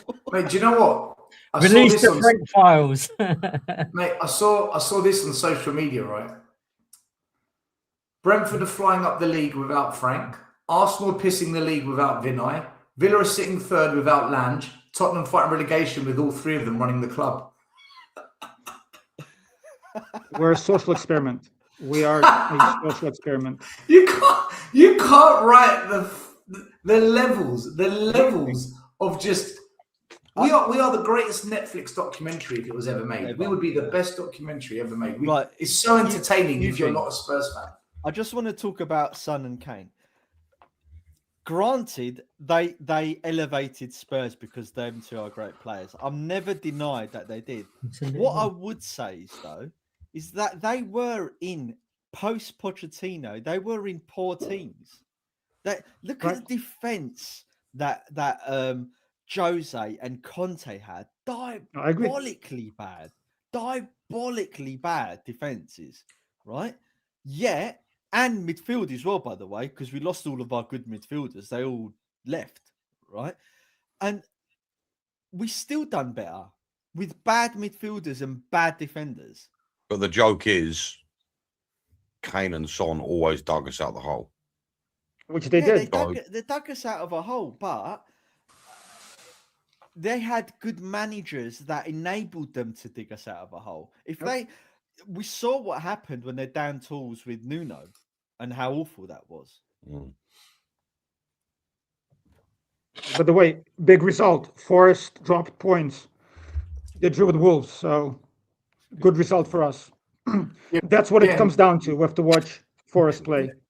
Eugene, you're right, but they've just gained a point on us. Yeah, but it's the Wolves. I expected a win, so I expected 3 points for Forest against Wolves. Do you expect us to go away to Wolves and win? Oh, of course not. I expect nothing. There you go. This is the bloody problem. I see. I'll tell you how things that wind me up when I see Frank's team play. There was a moment yesterday when we broke. We literally snapped on Newcastle. We caught them. We had 5 against 3. We had them. If we just played it right, we had them. And Conor Gallagher completely fucked a 10-yard pass. And you know why? Because he didn't play it on the first touch. 1 touch, 2 touch, 3. Play it. And that's what Carrick's done to the Man United players. Just play it. Don't let them read the game. Don't let them set. Don't overthink it. He fucks it up. Newcastle come round the back, 2-1. It all started from Gallagher not exploiting the overload with a poor pass. And that's because we're not coached to play it on the first touch. We don't coach that. And I see it all the time. How many times did you see yesterday Xavi Simons take an extra touch when he didn't need it? There was a moment where Archie Gray put a brilliant pass down the wing. Odebert gets into an excellent position. He looks up. Xavi's calling for the ball. He gives it straight to Xavi's feet. Does he take a touch and strike it first time? On the second touch? Or does he just strike it first time? No. He dribbles forward and tries to do a fucking scorpion flick to Solanke. Like, what are you doing? Guys, this is all little coaching. These are all little pockets of coaching that hasn't been addressed. And this is ultimately where, we miss the chances we create because we're not coached. That final piece or the individuals haven't been taken to one side and worked on. And it's 7 months, I expect to see a progression in certain play, and it hasn't progressed at all. Nothing. So given that analysis... Really little point about yesterday, the 2 yellow cards for diving, what was all that about? Desperation. Xavi Simons one was the worst, wasn't it? Shocking. Yeah, Xavi was... yeah. It was almost free from the player and everything, and just like decided to, no, I'm not going to go for it. I'll just fall over. Steve, Gallagher not playing on the first or second touch pass is on Frank because that's drilled into the team. I just showed you a video clip of Man United playing 1-2 touch football. They weren't doing that before. It's been drilled into them. So I do look at the manager. The inaccuracy of the pass, yeah, you've got a point. But why did he wait to the third, fourth touch to play it? Play it on the first touch and it's done. But he doesn't because we don't coach to play 1-2 touch football. I've never seen Spurs play 1 or 2 touch football under Frank. Maybe for 5 minutes against Liverpool or 10 minutes against Man City in the second half. But otherwise, in general, we just don't do it. We don't play that. Still, a lot of people have turned around, and myself included, said these players are just dog shit. So given that analysis, you do feel like another manager could get more out of these players. Benji, how did I do it with 12-year-olds and 18-year-olds then? Yeah, fair enough. There's youth football teams out there in JPL leagues, the ECJ, the EJA leagues, right? Which are high caliber grassroots leagues. There are 14 and 15-year-old kids out there absolutely balling, and they're not good enough to get into academies. All of our players came through academies at some stage in some country. They are capable if coached. Can they win a game of football doing it? Benji, that's a different conversation, right? That takes a next level of performance. That's when the quality kicks in. That's when you need a quality player like a Kane, an Mbuemo, an Henry, just someone clinical. But to play football, you just need a really good coach. I think if you can get the basics right and the mentality right, I think you're onto a winner. I think at least with our current... Well, you've got a chance. You've got a chance. Vince, you look at Leeds. We always look better anyway when we play one-touch football, don't we? Yep. You see it in little bursts, and you go, well, why aren't you doing that all the time? Exactly. Look, or when we're chasing the game in the second half, all of a sudden we can play football again. Basically, when the players take over and say, no, we're doing it our way. Then I mean, if you look at the players, are they top 6 players? No. Top 8? Maybe not. But we're not this shit. Look at Leeds. No. Look at Sunderland. Look at Brentford. They're all above us. You cannot tell me that our players are worse than that. Eugene, this is why the players are bad argument is just so poor. I mean, they're not good, but they're not this poor. They're not I this don't bad. think anyone's ever said we've got... Yeah, they're not top 4 level. They're not Champions League. Not even top 6, but they're 8. Like, you know what's funny? Like, on every channel that, and you guys know I'm like on all channels, after the transfer window that most fans gave it a 7 out of 10, right? People said, we're going to finish anywhere between 8th and... summer. Oh, okay. Fans said we're going to finish anywhere between 8th and 6th or 5th, most fans. So now the same fans are telling us the players are terrible. Like, no. Be consistent. They might not be top 6 level or even top 8, but they're not 16th. Again, Leeds are ahead of us. Agreed. Brentford, who lost their best players. Sunderland. I mean, even Fulham, to be fair, out of curiosity, how many Fulham players would you take over Tottenham players? Right. Proof is in the pudding. But on the other hand, to push back a bit on Stel, and I agree with you on Gallagher, Stel, but just Gallagher, I just don't think he can make that pass. Yes, he takes extra touch, that's coaching. I just don't think he's a good passer. I don't think he can make that. No, pass. He did it at Chelsea. He did it at Chelsea. 1 second. Did you see the cross Gallagher put in the other day? But that was a scorpion kick. I mean, that was behind Solanke. No. That's the goal scored. The ball in, the run he made. He can do it. He had a burst. He ran onto it, just down one the ball. He's not a clinical passer. I don't know if he can make that pass. That one touch pass. It's not his main ability. It was, guys, 1 minute. It was a 10-yard pass. No, I'm not saying. Yeah. I'm just saying in general. You can't be a professional football player if you can't make that pass. But all of you here can make that pass. All of you here can make that pass. Under pressure, I can make that pass. In practice, he can, but under pressure in a game, I just don't think our players are technical enough. The midfielders, like Bentancur, sometimes, but like SARS and Gallagher's, they got the legs, the engine, but passing is lacking. Right, that's an interesting question. So, under pressure, you're right, but the reason is we put ourselves under so much pressure during the game of giving up possession and just being basically battered. That when we do get the opportunity, it's like, when am I going to get the next one? And the pressure mounts. Whereas when we had that kind of 20-minute patch in the second half and we were all over Newcastle, the passes were fine. Why? Because we're on the front foot and the pressure's on the other team. The issue is we put ourselves under pressure with the strategy. So I do agree with you, but I think it's partly self-inflicted. But don't you think if we had one top 8, right? Because I think we talked about it ad nauseum.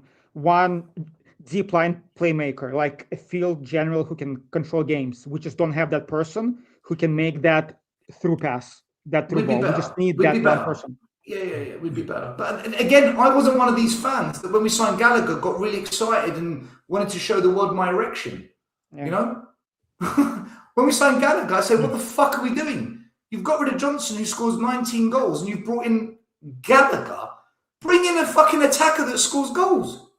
Bring in Lookman. Bring in whoever you can identify. I never understood Gallagher for Johnson. I can understand wanting to move Johnson out of the club because he doesn't suit Angie's Frank system, but to get rid of Johnson for Gallagher, it would have been right buying Gallagher, but you still need to fulfill that position of Johnson, right? Massively. So, but even Gallagher, he is redundant. I feel like we have Gallagher types on the team, right? Like Benson, Corsar. We need Ruben Neves. Adam Wharton, right? We need somebody who can pick up the ball and make that pass under pressure, that forward ball, right? To start counterattacks. What drives me crazy, there's a chance for counter and we play the ball back. How many games Simmons is running with the ball and there is nobody in front of him? We just need somebody who can control those games. That's the plan, isn't it? That's almost like the plan that goes out. It's like, rather than everyone just break forward or try and go and support him. And I agree with you, Eugene. You do see it a lot. You see people down the line, and you go, he's running down the line, he's burst past the last defender, and you can see that there's no one in the middle. So all he has to do is pass back.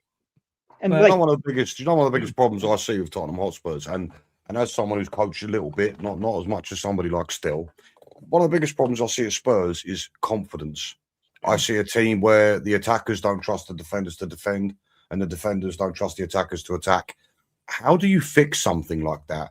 Because you can see it in the players. They don't feel like – it's almost like they don't feel like they're good enough to win games. Because you see it in the way they play.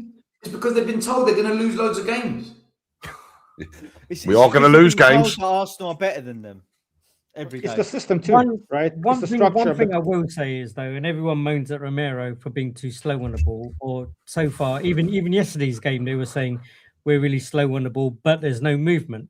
And literally, from going to the games, there is no movement whatsoever. It's completely static. Those front players. Literally, some of them hide behind defenders almost at times. And at times, that's why Romero is so slow on the ball, because he's waiting for someone to move. He's looking, people blame Romero. Yeah. Mad. One point still, when you were saying, "Oh, like any of us would be able to make that pass," I would have chipped the goalkeeper from there. Easy. Yeah, but you're world class, JP. Like, we're not world class. We're Oh. we're not world class. I want to bring up this situation. Udogie hamstring, he's out for 5 weeks, and Odebert ACL, he's out for the season, probably the beginning of next season as well, no doubt. So we are now down a wing back, and we're now down an attacker. We literally are down to the bare bones. That January window was the highest level of negligence I think this club's ever seen. I was about to say disgraceful. Outside of the one game free windows without buying anyone. Even under Levy, who bought one player. This is a difficult subject because fans would moan if we just brought in any old shit, you know, and then they sack make Frank. up the numbers. This is it. And then they sack Frank straight away. Listen, I said to Shine, right? I bet you they sacked Frank straight after the window because they didn't want to buy many players and they didn't want to spend money on him or his type of players. Do you know what's interesting? As soon as the window shut, Lange put out that propaganda media video to finesse all the gullible fans in the West Stand. He basically told everyone, we didn't expect to have 7 injuries in January. What about the 7 injuries we had going into January? And then he said, we've got big plans in the summer. We've already mapped out our targets. Right. How does that work if you've sacked the manager that you've built the plan for?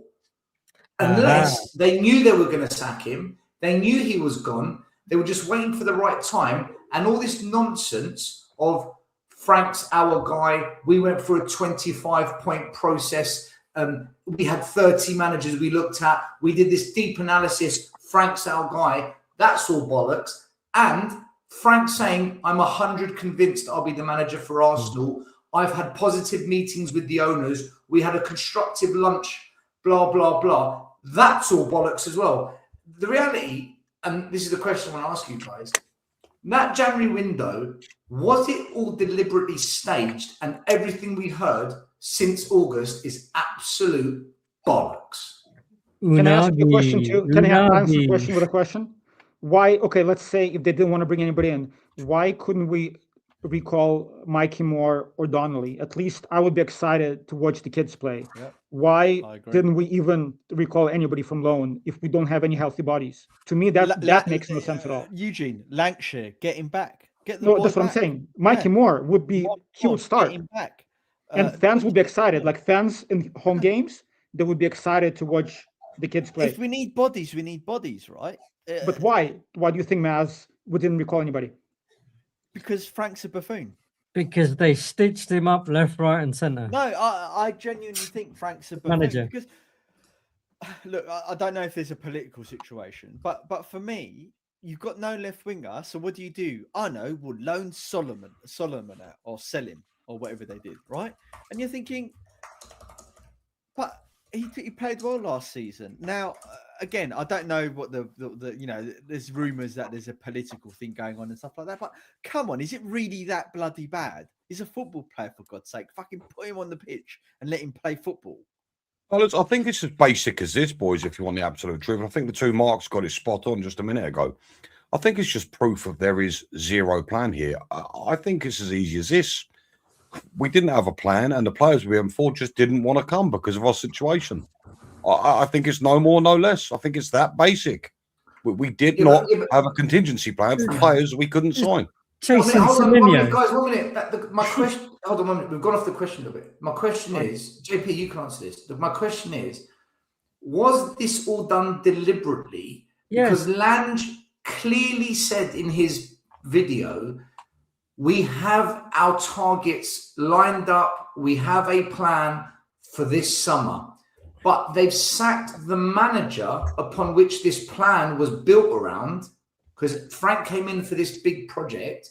So therefore, does that plan now go out of the window, or was there ever a plan? This is what I'm saying to you. No, Are I we think- being lied to? Is this all just lies? JP, I go on, think you the go. plan was to get a new manager in the summer. And they've just had to get rid of him too early. Hence, not wanting to get anyone in January, irrespective of who it was, for Frank, because then we'd have someone signed up and quite possibly the new manager is not going to want that person. So rather than wasting those funds now, we'll hang on till the new year. If we don't get relegated, we just need to hover above that line. All the eggs go in that basket when the new manager comes next year. Because the excuse is going to be, and maybe if it comes out or not, I don't know, is that Frank was basically Levy's last play. And it was nothing to do with NI, nothing to do with 2.0, and nothing to do with them.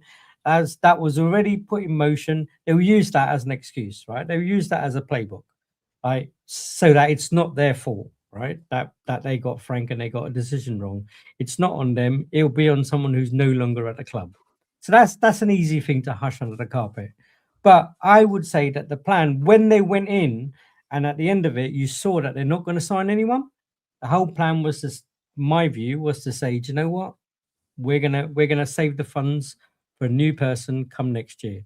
And I'll tell you now, the excuse next year is purely going to be, oh, we can't get a manager just yet because they're in the World Cup. Right? So we'll have to wait till the frigging end of the World Cup, middle of the World Cup. Then when the manager comes, it'll be, oh, we can't really get the players because the players are still playing in the World Cup, or the players have just gone on holiday from the World Cup. And then that'll be another window down the pan. JP, if there is a plan, they change it every 5 minutes. They Yeah, get a plan, they it's make it, they're reactionary like, though, oh isn't shit, it? we've got to change it now, everything's not working. It's That's reactionary. what isn't it? happens. That's what happens when you've got people running the club that aren't football people. Exactly. It's what happens. Do you reckon they do the plan on ChatGPT? Like how do you build? No, because it would be more accurate. I wish they did. Oh dear, I do. It would be more accurate.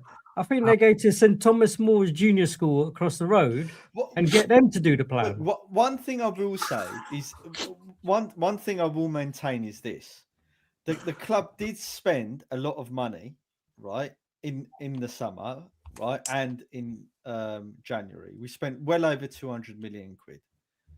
They didn't buy the right players completely, right? Benji, it is. I've proved this now to multiple people. I'm just having a think. Is it really that much money? I thought it was about 120. No, it's 200. It was 217 million pounds. Is that net? I don't know what the net. No, it won't be net. 1 minute, hold on. Kudus was 50 million. 50, yeah. Xavi Simmons was 50. That's 100. 60, Yeah. I think. Paulina was a loan. Forget Gallagher. Forget Gallagher because we sold Brennan. No, So that I'm offset. talking gross. Forget about what you sold. All right. I'm talking gross spend. Who else did we sign? How much That's was 220. Toko Takai was 5 million. Danzo was like 27 million. Tell? Oh, we you're spent in 30 million on Tell. Million. Yeah, like in total, it's on transfer market. In total, How much was that Brazilian left back? 13, something like that. 12, Yeah, do you know what? We spent over 200 million, haven't we? And Frank got in What a total waste of money. from summer to January. He got What a a waste total of of money. 5 starting players, right? Moani. Oh yeah, He's so shit. It's Wages. it's Terrible. unbelievable. so how- fucking shit. right. But he got a total of 5 starting players. Oh, Moani, Right? man. Which manager has been bought 5 starting players in their first season? None. Very Yet true. he still bloody struggled. And what I don't understand is people are using that as a shield. Oh, he wasn't backed. What do you mean he wasn't backed? The guy's been bought in 5 starting players plus the periphery players that he's bought in. He wasn't backed enough, though, was he? Yeah, But how still, much do you want to back the guy? Bring in 10 players, and then we'll say, Well, why did we you get 10 desperately players? needed a left winger. Oh, We I never agree. got one. Yeah, a playmaking centre midfielder. But I can We tell need a you what the playmaking midfield centre is. midfielder. We Do you want me to never tell signed a We proper. we were reactive, not proactive. We bought what we weren't bought what we needed. We I can replaced tell what you- we I didn't can have. We never signed cover at centre back, like proper cover, not Danzo and Dragoussi. I Listen mean to me, proper right, centre listen, back. right. Yeah. This is what the club would have told them, right? Frank would have said, I need a left winger. They would have been like, hold on a minute. We've got Tell. We've just signed. We just spent 35 million on the guy. We spent 30 million on Odie Bird the season before, right? Xavi can play in the centre and off the left as well. But they're not Frank's players, are they, though? They're the first two. Yeah, but fucking... Is But that Frank what it's said come to now? He's not he only his wants players. Okay, his well, players. no one else got their players either then. No, but hold on, Maz. I agree. The same argument applies for every manager at Spurs, Exactly. not just Frank. Yeah, I agree. I agree with that. Yeah. Right, so I'm And being Maz- consistent. So, yes. No, Frank specifically said, if I cannot get my first choice player, I don't want him. I Right, don't know well, whether then it's Tell true or came. not. He signed off on Tell. But but he actually said it, right? He said, And so the Sousa question is, and that striker kid Wilson. Exactly. And so the question Moani. is, were Moani. there any options for left wing, like Lookman, that Frank said no to? Was it him or was it the club? Because Frank said, if he's not my first choice, I don't want him. So That's is my Moani Frank's first choice? If it is, it's awful scouting. Exactly. That's the question. Nah, Even if Moani he- was a last minute thing. We all Moani's know a that. red Come herring on. because Moani, Reactive. if you look at his past, he was a decent player, but he didn't want to be at Spurs. So he's just Well, like, fuck well, it. was he a decent player? Because his stats before thought- PSG were not too dissimilar from Solanke's. Well, I saw And if him you a go little and bit look at the PSG two, and I saw him at Juventus, and he Yeah. looked decent to me. Nah, his he best scored a season few was at goals in Eintracht Juve. Frankfurt, and he scored 15 goals and got Yeah. 4 assists. Right, so here's the thing, right?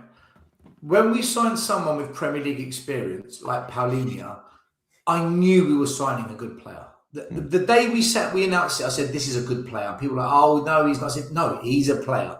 When we signed Moani, for me, I said, guys, I want to wait and see what he does in a Spurs shirt.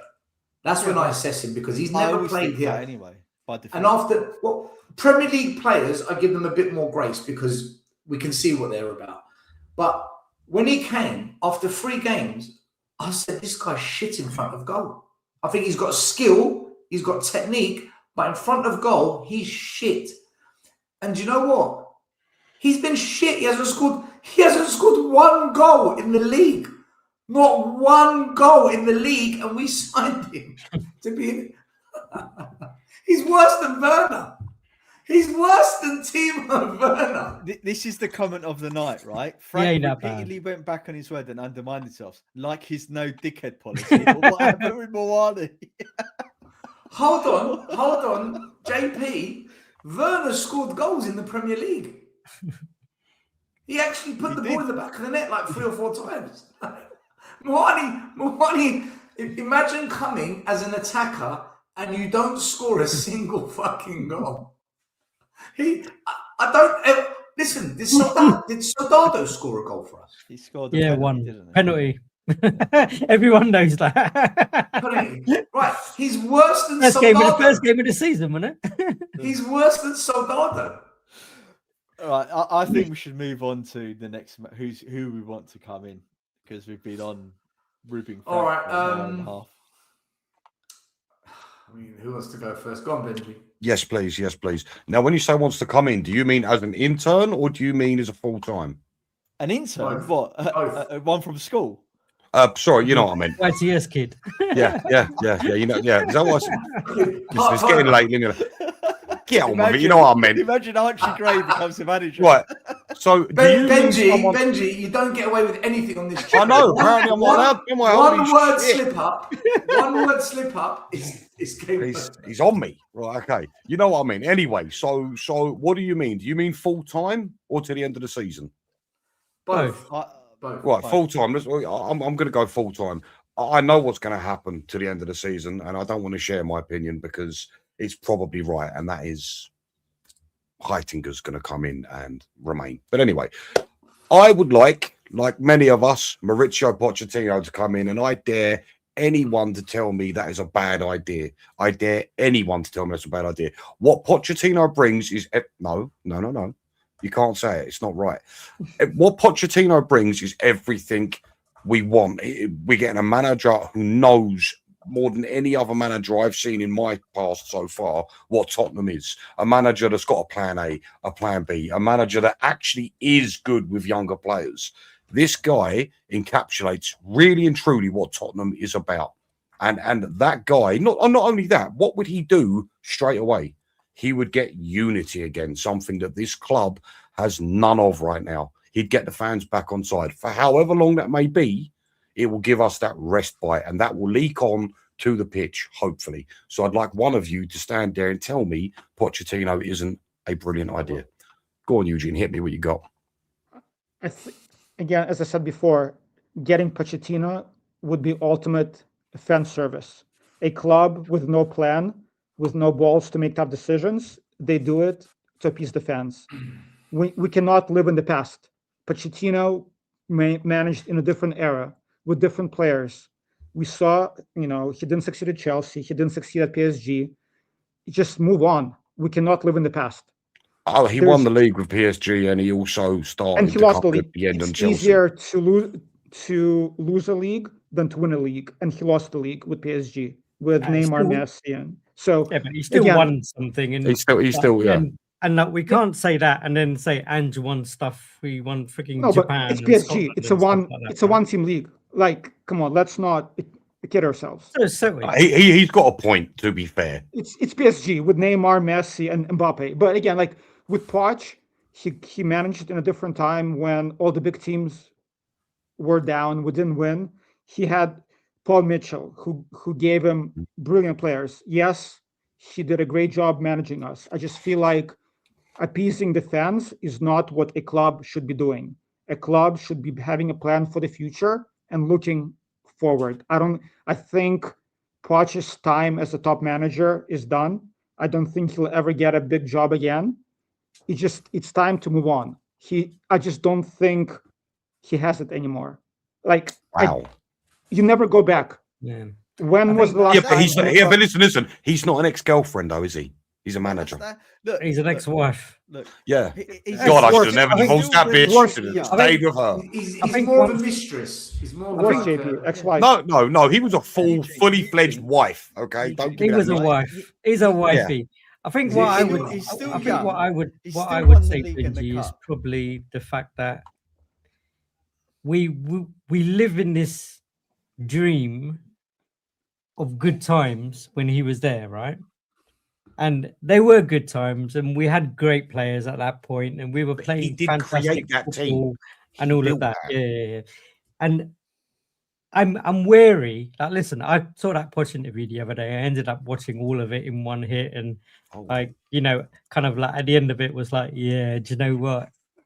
It could well do it, but it rarely works out when players go back, managers go back. And there's kind of a reason for that in a way. And I do think that was a great memory and it was a great time. And half of me doesn't want that tarnished. Okay. But then the other half of me kind of goes, well, he is the only one who gets it. He gets the club, he gets the fans, he understands it. And the only thing would be, would he get backed? And would they invest in him for 5 years? Can I fill your head with nonsense dreams? I'm going to give you a scenario. Pochettino comes back and ENIC really do give us 300 million to spend. Come on, Benji. That's dreams, isn't it? That's dreams. It will never happen. That's dreams, isn't it? This is the same. I disagree. I disagree, right? That bringing back Poch, you never go back and all this sort of stuff. Mourinho came back to Chelsea and he won them the league. It's true. But that's Chelsea. That's a different. Yeah, but with quality players that were there in the first. Which manager have we brought back in the last 40 years? Right, so but Jose wasn't a builder, right? They gave him top players, he won and left. And again, he came back, they gave him top players. Spurs had a crap team aside from Kane and Son and got us into a cup final. But it was a different time. Now, like all the top teams were down. It's a different time. Oh, it was relevant at the time. He's still done. Sorry, who was that, Maz? No, I'm saying Poch. The league wasn't as competitive as it is right now, right? Back then. Jose came back to Chelsea. But Chelsea, they buy top players. He's a winner. He comes back, he wins and leaves. Eugene, Moyes at Everton, he's doing a good job. He's come back. He's doing a good job. Very true. Very true. Is that what? But he's not doing it. He's just taking them off the bottom, right? Out of the bottom three. That's Yeah, all I he's mean, done. is so that what we far. want? But But there's a narrative. No, Hold on. no, no. There's a narrative, right? That people say, "Oh, don't go backwards. Don't go backwards." God, Why? hold on, guys. Pochettino will Everton, give us guys. everything we need. 1 minute, 1 minute. Everton are 8th in the league, and they're currently 7 points off Champions League, and they're 2 points off of Europa. I think David the Moyes best went assessment back is- I think the they're best assessment is wait to the end of the season because Did David Moyes not? Yeah, go yeah, back that's to West fair. Ham? But we if they can only lose look at. if they lose 3 games, they could also be back down there, right? Can I just say But this did is a David- team. But this is a team we smashed 3-0 No, at man. their ground, and look at them now under Moyes. Did David Moyes go back to West Ham? No, Didn't he get sacked? Didn't he leave West Ham and then he went back? David I Moyes. can't remember actually. No, I know he went back to Anyone- Everton. No, he David also did that Moyes' with story West Ham. isn't too dissimilar from Michael Carrick went back to Man United. He was an interim after Ollie. Then came in Ten Hag and Amrim, and now he's gone back there. So he's gone back to mind you, he's a bit like Brian Mason, but good. I just want some fresh blood, like Robbie Keane, for example. Like, at least he might not be good, but I want some. Robbie like, company. Keane. Like, look, Vincent Company, right? Nobody Benji rated him. lost it there. Yeah, Robbie I'm fucking right. Keane. You want to I'm bring in a correct. manager with next to no fucking experience and throw him Right. into a club like Look, Spurs? Vincent I'm Company correct, had no experience. right? He'd get eaten alive. Can I just say, But I want to be. went back- I want somebody new. I just want to be excited for Moyes somebody went new. back to West Ham, right? And he had 2 spells at West Ham. I was correct, right? He came after Pellegrini, Or maybe. right? There you go. And then he won him a cup. So this idea that never go back is, I just think it's just people are just using it as an analogy with girlfriends and stuff. Do you know what? don't I think that's anything- Right. I think Sorry, he- boys. I gotta run. Sorry, guys. Stel, Maz, Cheers, JP, Ben, Eugene, yeah, thanks for let's coming go. on, bro. Thanks for coming on, dude. I think when fans say don't go back, I think that's code for saying I don't want him. Yeah. It's just, Why? Why? Why? So Because tell I you don't why. want to break the memory. I told you just now. And I'll tell you why. Because there's a delusion that we can do better as a club with managers. Like we can do better when we can't, because we're never going to give a Conte and Mourinho what they want. We're never, ever, ever going to do that. Never in a million years. We can't even attract what they want. No. So then that leaves you with those kind of projecty managers like the Poches, let's say Frank is one. These types of managers who they'll be back to some degree, but then they've got to try and perform miracles with what they've got and develop youngsters and whatnot. And the reality is, Poch is our level. As a club, that is our realistic level, because I do think we can bring in another top manager, but Is that a compliment or an insult? I can't figure that one out. well, do you know what it is with Poch? It's almost like we can't live without him and he can't live without us. It's just it was meant to be. we could get a I dessert. love that, man. I do. I really do. Oh God. It is what it is. It is what it is. It's like We could probably get a Deserby, right? I can't live without kebabs, and kebabs can't live without me. It is what it is. It's just the thing, and this is why we eat them. This is why we eat kebabs.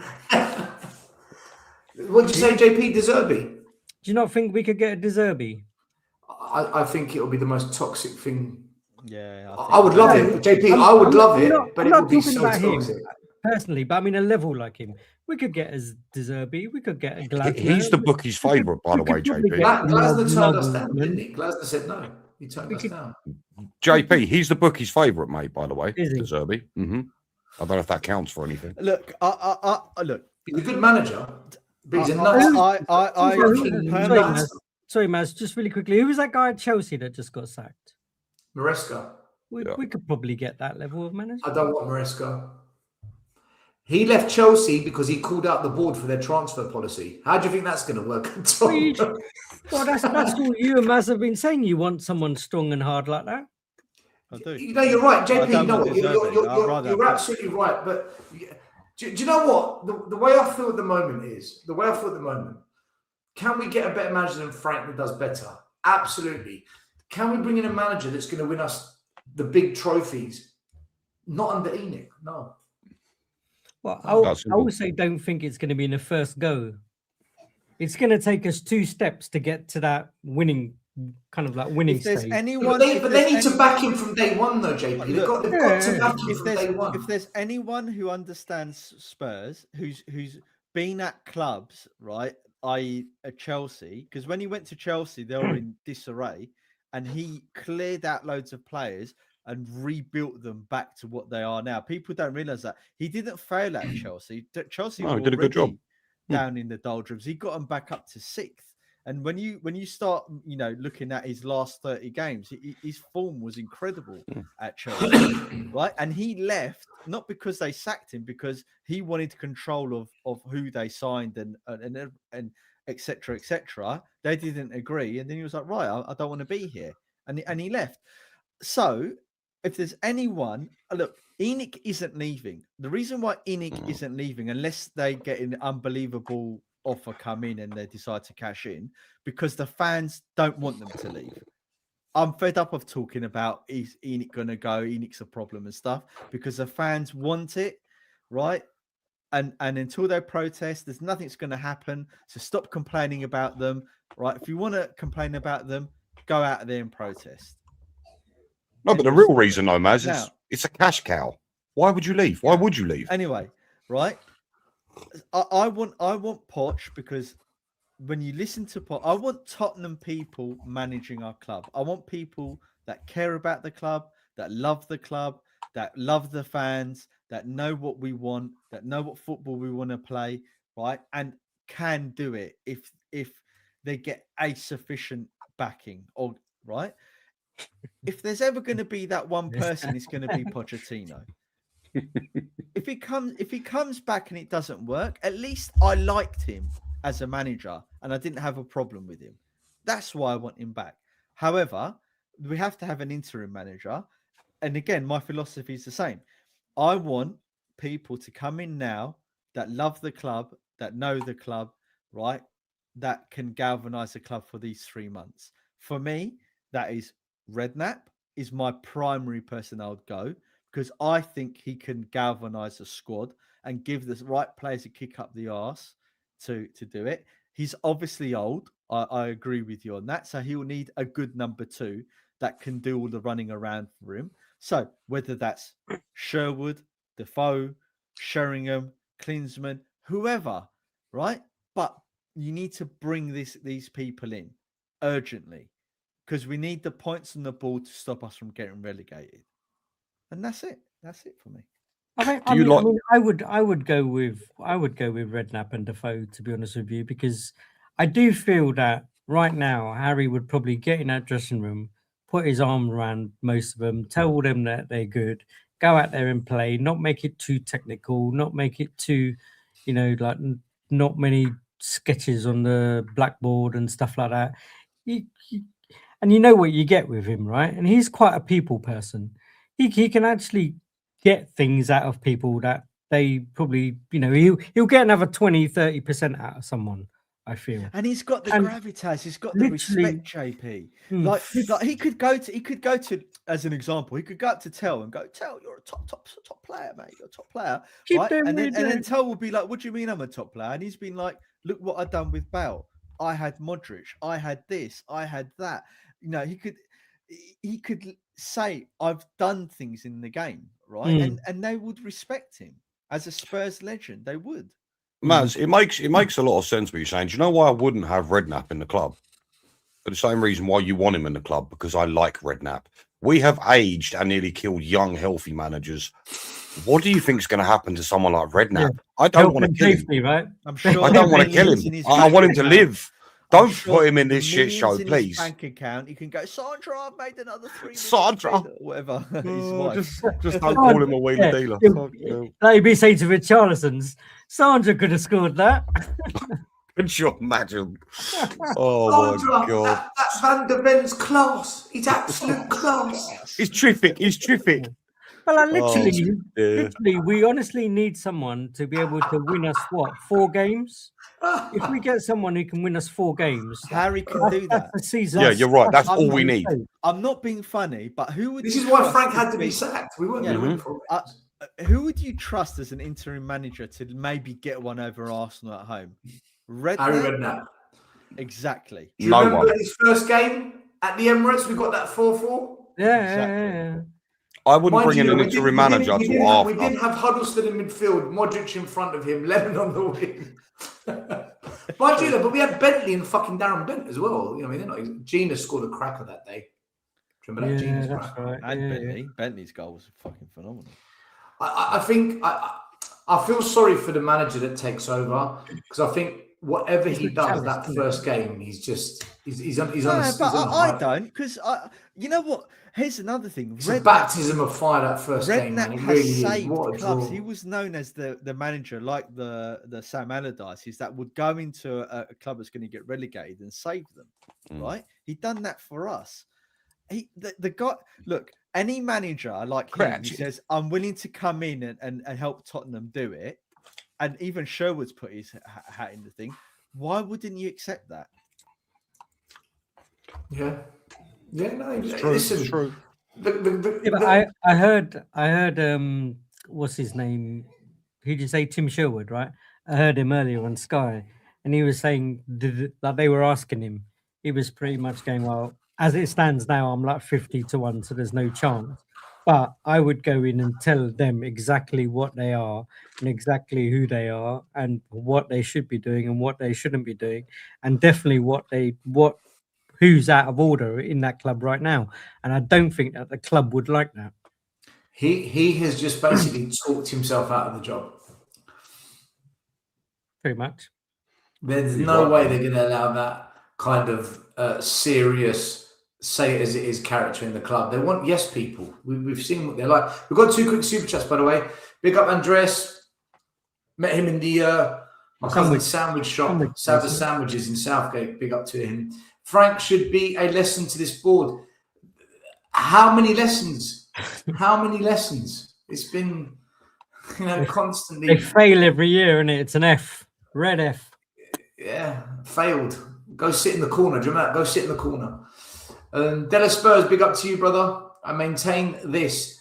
15 million euros to fire Frank and up to 25 million to pay out Poch and rehire, plus 200 million to 250.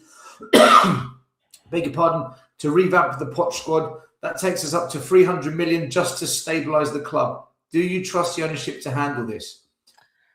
No. Well, apparently we got 300 in the kitty, right? Waiting. What? Why would we? We had 150 in January.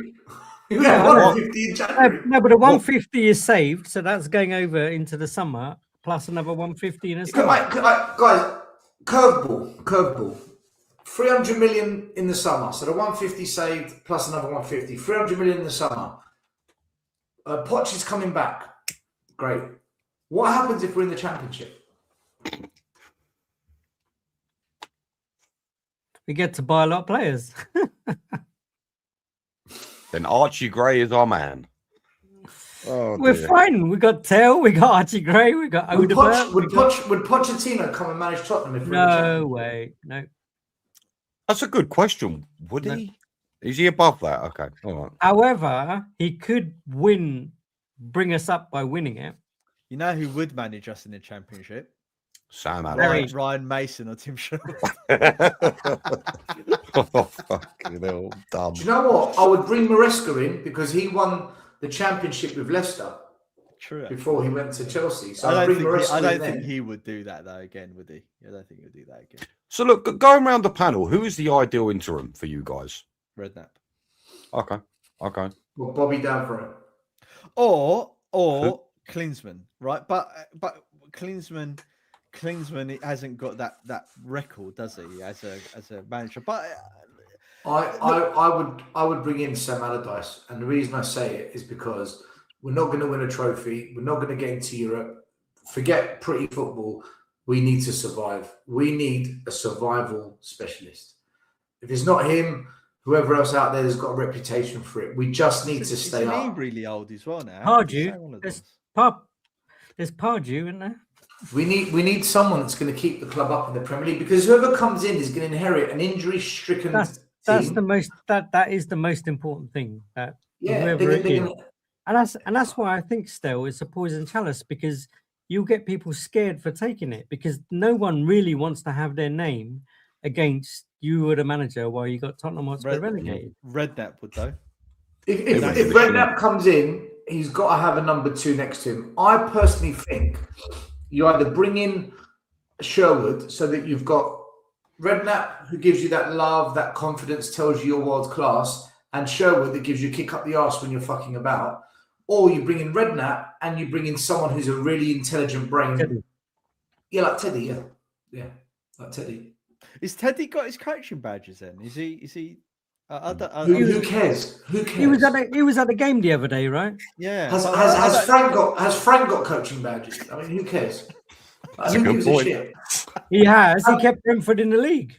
Has anyone in any senior position in the boardroom got any football knowledge, let alone football badges? Right? It doesn't matter. Have they got any business acumen? Yeah. Tommy says that he has his badges. Yeah, I'll bring in Sheringham 100%. Teddy and Redknapp. What a combo. And the fans would get on board or sing for them. They would galvanize. It's been fucking 25 years since we sang, "Oh, Teddy, Teddy." Yeah, exactly. Teddy, Teddy, Teddy. Oh, mate, the vibes. I would actually go to Spurs just to sing it again.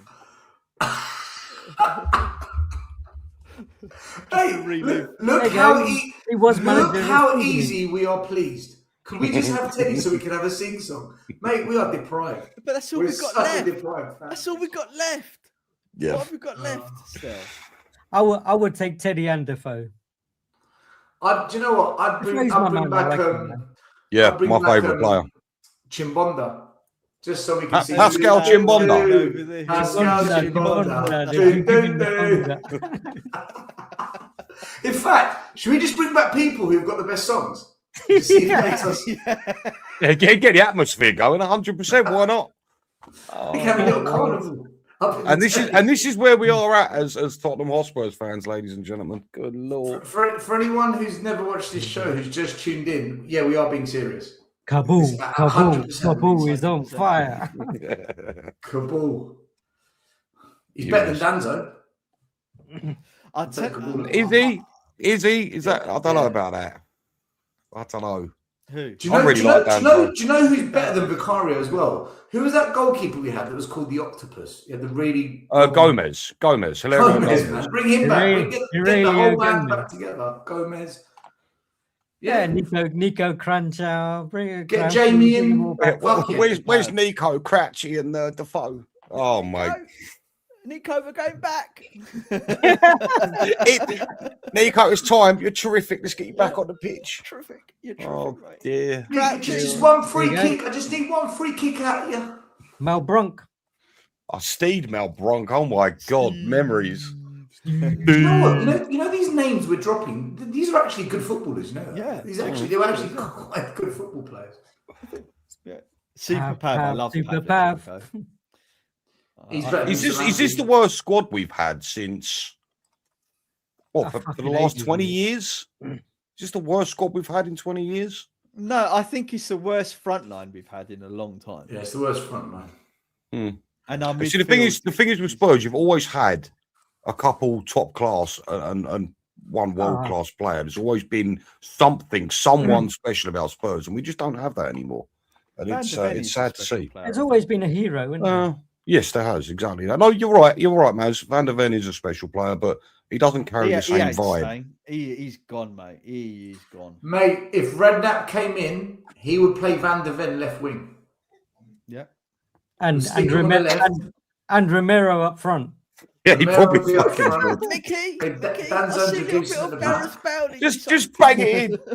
Oh, fucking hell. My Redknapp voice is so crap. Don't worry about it, mate. Sound like my gran. Do you know what? If we don't laugh, we're going to cry, man. Just one last question before we wrap it up, okay? We're going to find out who the interim or the manager is. We're going to find out what's going to happen. This bloke needs to go next, right? Before we even get a frigging manager in the summer. He seriously needs to go next. You know what? If Sherwood comes in with Redknapp, I can see them saying to the board, you got to get rid of that clown lounge. That would be a... I think it's worse. I think it's worse. I think you need to go one step up. I think Vinay needs to go. 100%. He was an abomination of a chairman to bring in. If you said to me, Levy or Vinay, I will pick Levy. It seems to be a club culture right now to bring in favours. All the way. I'm Levy out all the way. But if Vinay is the alternative, fuck that. I think you said the right thing, and I agreed with you, Stel. If you said, if we knew that Levy going would mean we've got a gooner in charge to replace him, I would have been like, what? Fuck I still don't understand how that happens. How is that happening? I think Levy hired him, didn't he? Well, he was ushered out pretty swiftly after. So, do you know what? One day we're going to find out what really happened. In fact, that Ange Postecoglou overlap interview tomorrow, I really hope it's not censored or it's. I think he's got NDAs all over the place. He ain't going to say that much. If Ange came back for this 3-month period, I think that how would the fan base react? Ange came back and got us relegated. Meltdown. I don't want Ange back because number one, won us the Europa Cup. He'll get us relegated, and then he would win the Champions League. Oh my god! Could you imagine? Oh, the scenes. If he came back and won the Champions League, at least 9 YouTube channels would have to shut down. And to shut down. It'll be. And he jacked off. He jacked off the Premier League and we got relegated. Is it because you would go on the Champions League and be like, "I told you"? I would be uncontrollable. I would be absolutely out of control. So, listen, I don't want Ange back because number one, he hasn't got Brennan Johnson, and I think he depended quite a lot on Brennan Johnson. So there's no point. Number two, for me, Ange isn't a survival coach. You know, he already had the league secured in terms of we were 16 points clear from the drop before he went and just said, right, we're just going to go all out for Europa. We don't have that safety buffer this time. So for me, bringing Ange in now would be an absolute disaster. No chance. We need. I don't want him to come back at all ever. But I agree with you. Yeah, let him be a legend for winning the Europa. We have to do that. He had a fairy tale. Let him die in legend. Yeah, for sure. Just let him be that. Yeah. So, what was the question? Yeah, that's it. Do you think we're going to stay up, or does it depend on who is appointed for you? I mean, do you need to see who the manager is for the next 12 games before you can answer that, or do you think it doesn't matter because now Frank's gone, we're all right? I think we probably need to see who's there because right now you can't see where a win's coming from. You know, if we happen to get that number 2 that's there, that was his name, Johnny Heitinga. Yeah, if you carry on with him, you just go. You can't see a win coming. You can't see where win's coming. Never mind. It's like letting Stellini carry on, isn't it? It was just a bad idea. So you need to. I'm not saying get rid of Heitinga. It's just the guy's just come into the club, so it'd be pretty. I don't know. Maybe we should get rid of him, but you need Harry or Sherwood or Klinsmann or someone or Teddy, someone who knows the club, who can come in, galvanize everyone around them, like really uplift. That's what the players need. That's what the squad need. They need an amazing manager to galvanize the coaches and the players. We just need points. We need 10 points, and we'll be safe. Hopefully, or 11. I think we need 3 wins. 3 wins, because then that means we are. That's 11. That's 11 points. West Ham would have to claw. How many? There's 36 points up for grabs.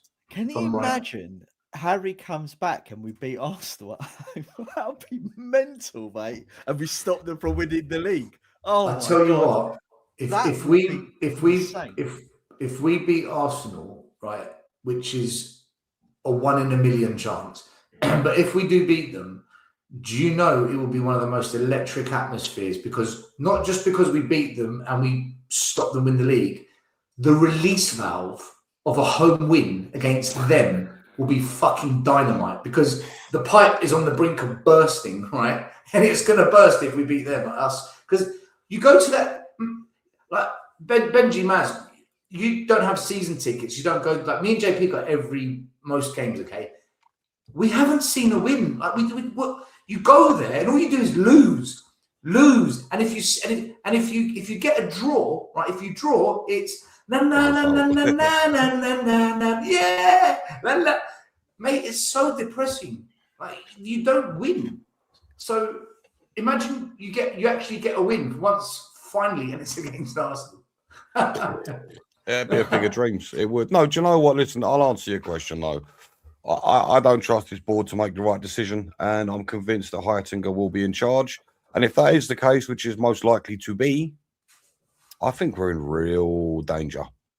I think we're at a very real possibility that we could go down. Do I believe that'll actually happen? Boys, I'm going to be very honest. I can't answer. I'm very 50-50 right now. So I cannot answer your question. But I would say yes, though, man, because what I can't see right now, Benji, is fight in any of those players. Nope. And you're right. And if you end up with 3 points or 2 points or 1 point be up in front of West Ham, for them to be doing what they're doing now, they're fighting. They're putting their necks on the line. They're putting everything on the line. I can't see any of our players being like that. No. But isn't that a reflection of the manager, though? Like I think that's a reflection of the manager. I really believe that. And Andrew was guilty of this as well in the league as well. Like I'm not saying Andrew, we were losing massive points in the thing, but what we did see was the fighting spirit in Europe for them to win that Europa Cup and in that final. Someone like Redknapp comes in Sherwood and they galvanise these players. I can see them putting up a fight. So Maz, let me ask you a question, mate. So just out of curiosity, if you don't mind, the best course of action would be Harry Redknapp as interim and Pochettino in the summer. Do you trust our board to do that? No. Neither do I. No, but it's for me, trusting the board or not trusting the board is an immaterial now. The fans want this. The fans aren't going to protest. So what's the point of? I just don't see the point in discussing ENIC anymore. I really don't. Sorry, but I just don't. Like what are we going to talk about ENIC? We know they're poison. We know that they do know for the club. We know their history. The fans don't want to protest, right? What is the point? We've got to end this on a happier note, surely. We go back to singing. Bring back Harry and win the North London Derby. Teddy. Oh, mate, it'd be amazing. And singing the old songs again if Teddy comes back. Imagine how good that would be. Listen, let's see what happens the next week or so. They've got 12 days to come up with a contingency. Let's see how it pans out. Because the other thing still is, shouldn't we be hassling or not hassling, but shouldn't we be appointing that appointment, be a temporary one, as soon as possible, so that person can get on that pitch on a training ground with those players and have enough time to be able to 100%. Implement something. I don't think they had a contingency for sacking Frank, though. So they're now scrambling to figure out, do we try and get the next manager in now, or do we wait to the summer when there's more managers available and just get an interim? But if we get an interim, who? And can he keep us up? Or is he just going to need time to... we can't wait a week. Like, surely we can't wait a week. No, JP, I agree with you, but we're talking about Lange and Vinay here, two absolute morons, like buffoons. If it was us, we wouldn't even be in this situation. But the people running the club, they've got they hate us. They hate us. But they've got a get out of jail free card. Like surely Redknapp is the answer. who else is there? No, I'm being serious. Who else is there? Alonso ain't coming. Xavi Hernandez ain't coming to Spurs. When I look at going to come to Spurs and get us potentially. All right, let me picture this way. If you look at Vinay, his personality. And then you look at Lange and you look at his personality. For me, they go for a specific type of manager, right? That wokey, modern, bougie, hipstery type manager. That's what it seems like to me, looking at their personality. They're not going to go for a maverick. They're not going to take a risk. They're not going to go for someone that's got big balls, big personality, but they're not going to go for someone who's timid and just gets blown away into the wind. They want that safe kind of bet, which isn't going to work at Tottenham. That's why I think Poch is the easy route out, isn't it? But as an interim, that's not Harry Redknapp. So for me, I don't think Harry comes back because Harry's got balls, he's got personality, he'll go on Celebrity Jungle, he'll go on Dancing with the Stars. They don't want that. They don't want that. Well done, Star. You've just hired Southgate. Well done. Don't be surprised if that's what Vinay and Lange look at as an interim, by the way. If we get Southgate, I'm blaming you, mate. Seriously. Why me? Even he's not stupid enough to take that job. The whole fan base into getting Southgate. No, I'm telling the fan base what Vinay and Frank and my God, Lange are like. That's what they're like. Mate, just run into it. Imagine, right? They sat there and told us fans, we've gone through a deep analysis of 25 managers, deep dive, technical process, and the computer told us Frank, right? These are the people who are now going to pick an interim to save us. So it's going to be Southgate. We've cracked it. There we go. 2 hours and 18 minutes into the show, we've cracked it. Southgate's coming in next week. When we're losing and we're going to get relegated, that's what we're going to... Gareth Southgate is coming in and we're going to be in the Championship. Hey, you're laughing about this. You might actually be fucking right. I think we are. We normally joking aside, it's the thought to say, "Oh, don't." I think I'm going to get half price season ticket Vinay next and year. Lange have just watched this show. They're like, you know what, Star? That's a cracking idea. Yeah, That's why I'm blaming you. Mate, you can see X the day we announce him. You're going to have all the fucking positive fake fans gaslighting Southgate. Oh, this is a good idea. Oh, this is interesting. And then you're going to have the diehard fans calling him a waistcoat wanker, right? And it's just going to... Yeah, but look how it's just going to be divided from day one. Look how good he was for England. He got them to the final. He can get a tune out of the English players at Tottenham. Yeah. All 2 of them. Harry Kane might come back. They can make you whole again. Will be like, Harry Kane's coming back. Oh dear. Love it. Love it. Mate, I swear to God, if they announce Southgate, I'm going to start a campaign to get Frank back. I'm going to start a Frank in campaign. Like, bring back Never Thomas. should have sacked Choo choo. Where's... I don't know, man. I don't know. I don't see a world where people like Lange and Vinay hire Redknapp. Someone that's going to come in and just tell them, someone who's bigger than them. Someone. You're wrong. You're wrong. But still, in seriousness now, but who else is there? And honestly, I don't think De Zerbi's going to come because as the situation is perilous. So whoever comes in has got to be accepting of the fact. By the way, also De Zerbi's made some very public comments about the situation in the Middle East. Given the nature of our club, that could be something of toxic, right? So I think it can get toxic. So that's right? risky. Xavi Hernandez, there's no way he's coming to potentially get relegated with Spurs. Alonso, there's no way he's coming to potentially get relegated with Spurs.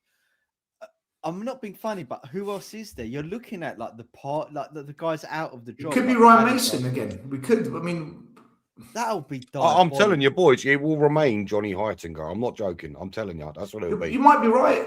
Otherwise, what? See, do you know what's weird? A couple of weeks ago, they brought another member of Frank's old coaching team into the club. Yes. Weird. Go figure. Maybe we'll poach the Brentford manager. The current, what's his name again? Keith Andrews. Yeah. Oh, how funny would that be? Oh, we got the wrong one. Sorry, mate. Can you imagine he came here and we actually become good? Oh, mate, that'll be amazing. We've got one more super chat. Thank you very much from a user again. Yeah, bring in Southgate. We are headed south anyway.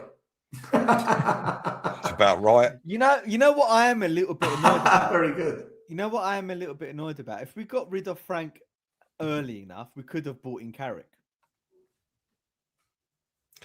I think people are waxing Carrick way too much, especially this guy. I'm with you on that one. I am with you on that one. It's a new manager bounce. The players are over the moon and they're not sitting back playing a back five. It's going to be like Ollie. Yeah. I'll tell you what. In that Newcastle game, when I saw all the set pieces and balls into the box Newcastle had, every time you thought something's going to go wrong. It was just so chaotic. If that happens against Arsenal, we're lambs to the slaughter. Oh my God! We're absolutely lambs to the slaughter. We're going to get spat out, chewed, it's like roasted, grilled, cooked, flambéed, the whole shebang. Cricket score, easy. I'm going to say this. I don't care who you bring in. If we do bring in an interim, interim, I do not think they should do it before the Arsenal game.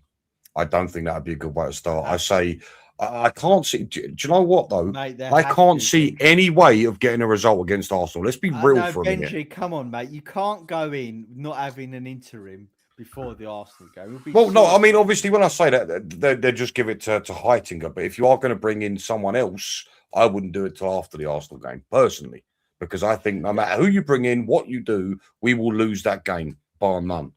For me, if you bring Harry in, anything's possible, right? What I would say, just one last point before. Could you imagine the bounce if we didn't lose?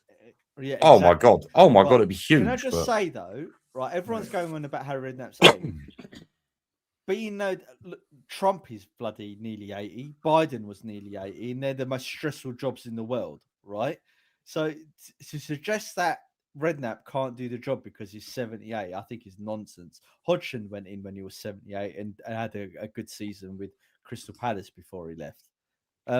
Was it Bobby Robson? Is it Bobby Robson? How old was he before he retired and passed away? Exactly. So I just don't buy the age thing. Harry Redknapp is quite fit. He looks after himself. So yeah. One bit of good news for the North London derby is Kai Havertz has sustained an injury and he's out. So he just come back, isn't he? Yeah, and he was looking quite good for them, especially in that number 10. So, but then again, we've got more injuries. Oh, it's Arteta's fault. Yeah, Arteta out, rushing him back. Hey, I'll say something actually about injuries. The one thing with Mauricio Pochettino, like we've all blamed our managers thus far for the amount of injuries we've had. Pochettino concerns me in one area, and it is his training methods. He puts those players into the ground. I don't know they could survive his training, to be honest. I mean, because he's savage. There was an incident at Southampton where a couple of the main players went into his office and said, look, we can't handle your training sessions. They're too intense. He turned around and said, well, okay, leave if you like. I love it. If not, I'll see you in the morning. That's what I want. That's why I want throwing up in Japan or somewhere. Yeah. Like, who was that? That was with Ange, wasn't it?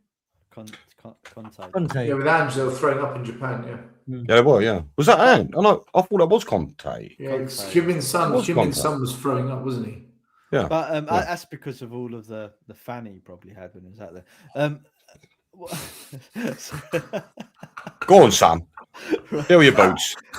Because he's a superstar in Asia, isn't he?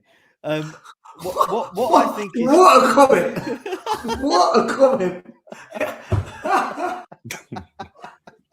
I wish we did clips on this channel. We should do clips. What I would say is with Pochettino is one of the things I love about him is every player who came into the club, he always said, "You're here to train, and if you train well, then you get into the team." Right? And that's the mentality our coaches need to have. You're only good enough if you train well. You're not here to play. You're here to train. Absolutely. Do you know what? We are going to have a very interesting conversation next week because there's no football this weekend. I believe it's FA Cup weekend, so we're not in. Thank God. Thank the Lord. Or international, one of the two. But FA Cup. Whatever we do this week, let's hope we do get a manager in, interim or permanent, and then we can have a good discussion about it because the next game is the North London derby, and if we don't have a manager in place for that game, we might as well just call it a day. So, yeah, why don't you go and stick your CV in there? Go on, I Stel. would never work for this ownership. Do you know, I could have worked in the Spurs Academy, and I said no because, do you know one thing I noticed about the Spurs Academy? It's very, what's the word? When something is, you must do this, you must do that, you must do this, there's a word for it. Regimented. It's a very regimented pathway. And I think as a coach, you need flexibility and you need the level of autonomy to respond to what you're seeing in front of you. Even teachers need that. Like when you've got like a teacher and they've got to follow the national curriculum and do this, do that. What if the kids can't do that? What if the kids aren't ready for that? You know, and this is where I think the Spurs Academy, for me, I found it somewhat a bit. It's too regimented. Did you have a genuine opportunity? Yeah, I did hear that about you actually. So when any, you say that, any grassroots coach who's level 3 and above can get into an academy if they really, really want. If it's not Spurs, you've got Brentford, you've got Palace. Even if you go down to lower leagues like Millwall, Leighton Orient, you can get in. Okay. Whether you're good or not, once you're there, is different. But yeah. Anyway, guys, we're going to be back next week. Let's pray to God we've got a manager. Let's pray to God that we've got some good news with some injuries, because we are going to be discussing the Arsenal game. Benji, last words. When you're next on, you're doing Hotspur Hood now, aren't you, with Dan? Yeah, I am. We're not scheduled, so it's when and if he decides. So I can't really say when we'll be live next. But yeah. I just wanted to say, obviously, thank you for having me on. It's been a pleasure. Always good company with you boys. So thank you. Thanks for coming on, Benji. That was good. Good to laugh, didn't we? Listen, if you don't laugh, you're going to cry. I'm just putting a link to Benji's channel right now in the chat, guys. Make sure you go over there and follow if you don't know already. JP? What do? We have a nice weekend off. We try and unwind a little bit and just pray to God that we get someone decent in to be able to stave us away from this relegation battle that is creeping up on us big time. We're in. It's not creeping We're up. in, yeah. We're in it. Yep. But yeah, we'll see. Arsenal next. I'm kind of like tempted. I don't know whether to go or not, to be honest. But I'm going. Yeah, we've got to go. No, but He's trying to get me to go. I don't want to go. I refuse. My son's playing in a futsal final on that same day, and I'm kind of half thinking I'd have much better fun kind of watching them than I will forget. Yeah, go to that. Yeah, go to but that. if Redknapp is the manager, then I'll be at the lane. Just to caveat this, if Southgate's the manager, I will not be going to the game. Not a fucking chance in hell. So, Maz? Yeah, just have to wait and see, innit? We just have to wait and see what happens. And if Redknapp does come in, then I, for one, will be quite excited that he's coming in and seeing what he could do or not do. It'll be very interesting. Obviously, none of us wants to see us relegated. But yeah, that's about it, really. Last super chat from Ant LDN. My relationship will be completely over with Spurs if Enoch are the ones who make the decision on the next permanent manager. Sad, but close to done. I can pretty much say Enoch will be the ones. What's going to happen, bro? Yeah. Sorry, Ant. Sorry, mate. So I'm sorry to be the bearer of bad news. By the way, if anyone out there wants to come to North London Derby, I had 3 tickets. I'm obviously going, so that's one. Someone's already taken the other one. I've got one more if you would like to come. If Redknapp's the manager, I'll come. All right. If Maz doesn't take the ticket, email Spurs Corner TV. That's Spurs Corner TV @gmail.com, and I'll speak to you if you want a ticket for the North London Derby. All right. That's it. That's it. Like, subscribe, hit the notification bell. We'll be back next week. Have a good one. Enjoy your weekend. Spurs can't ruin it for you. So, peace. Much love, everyone. Bye.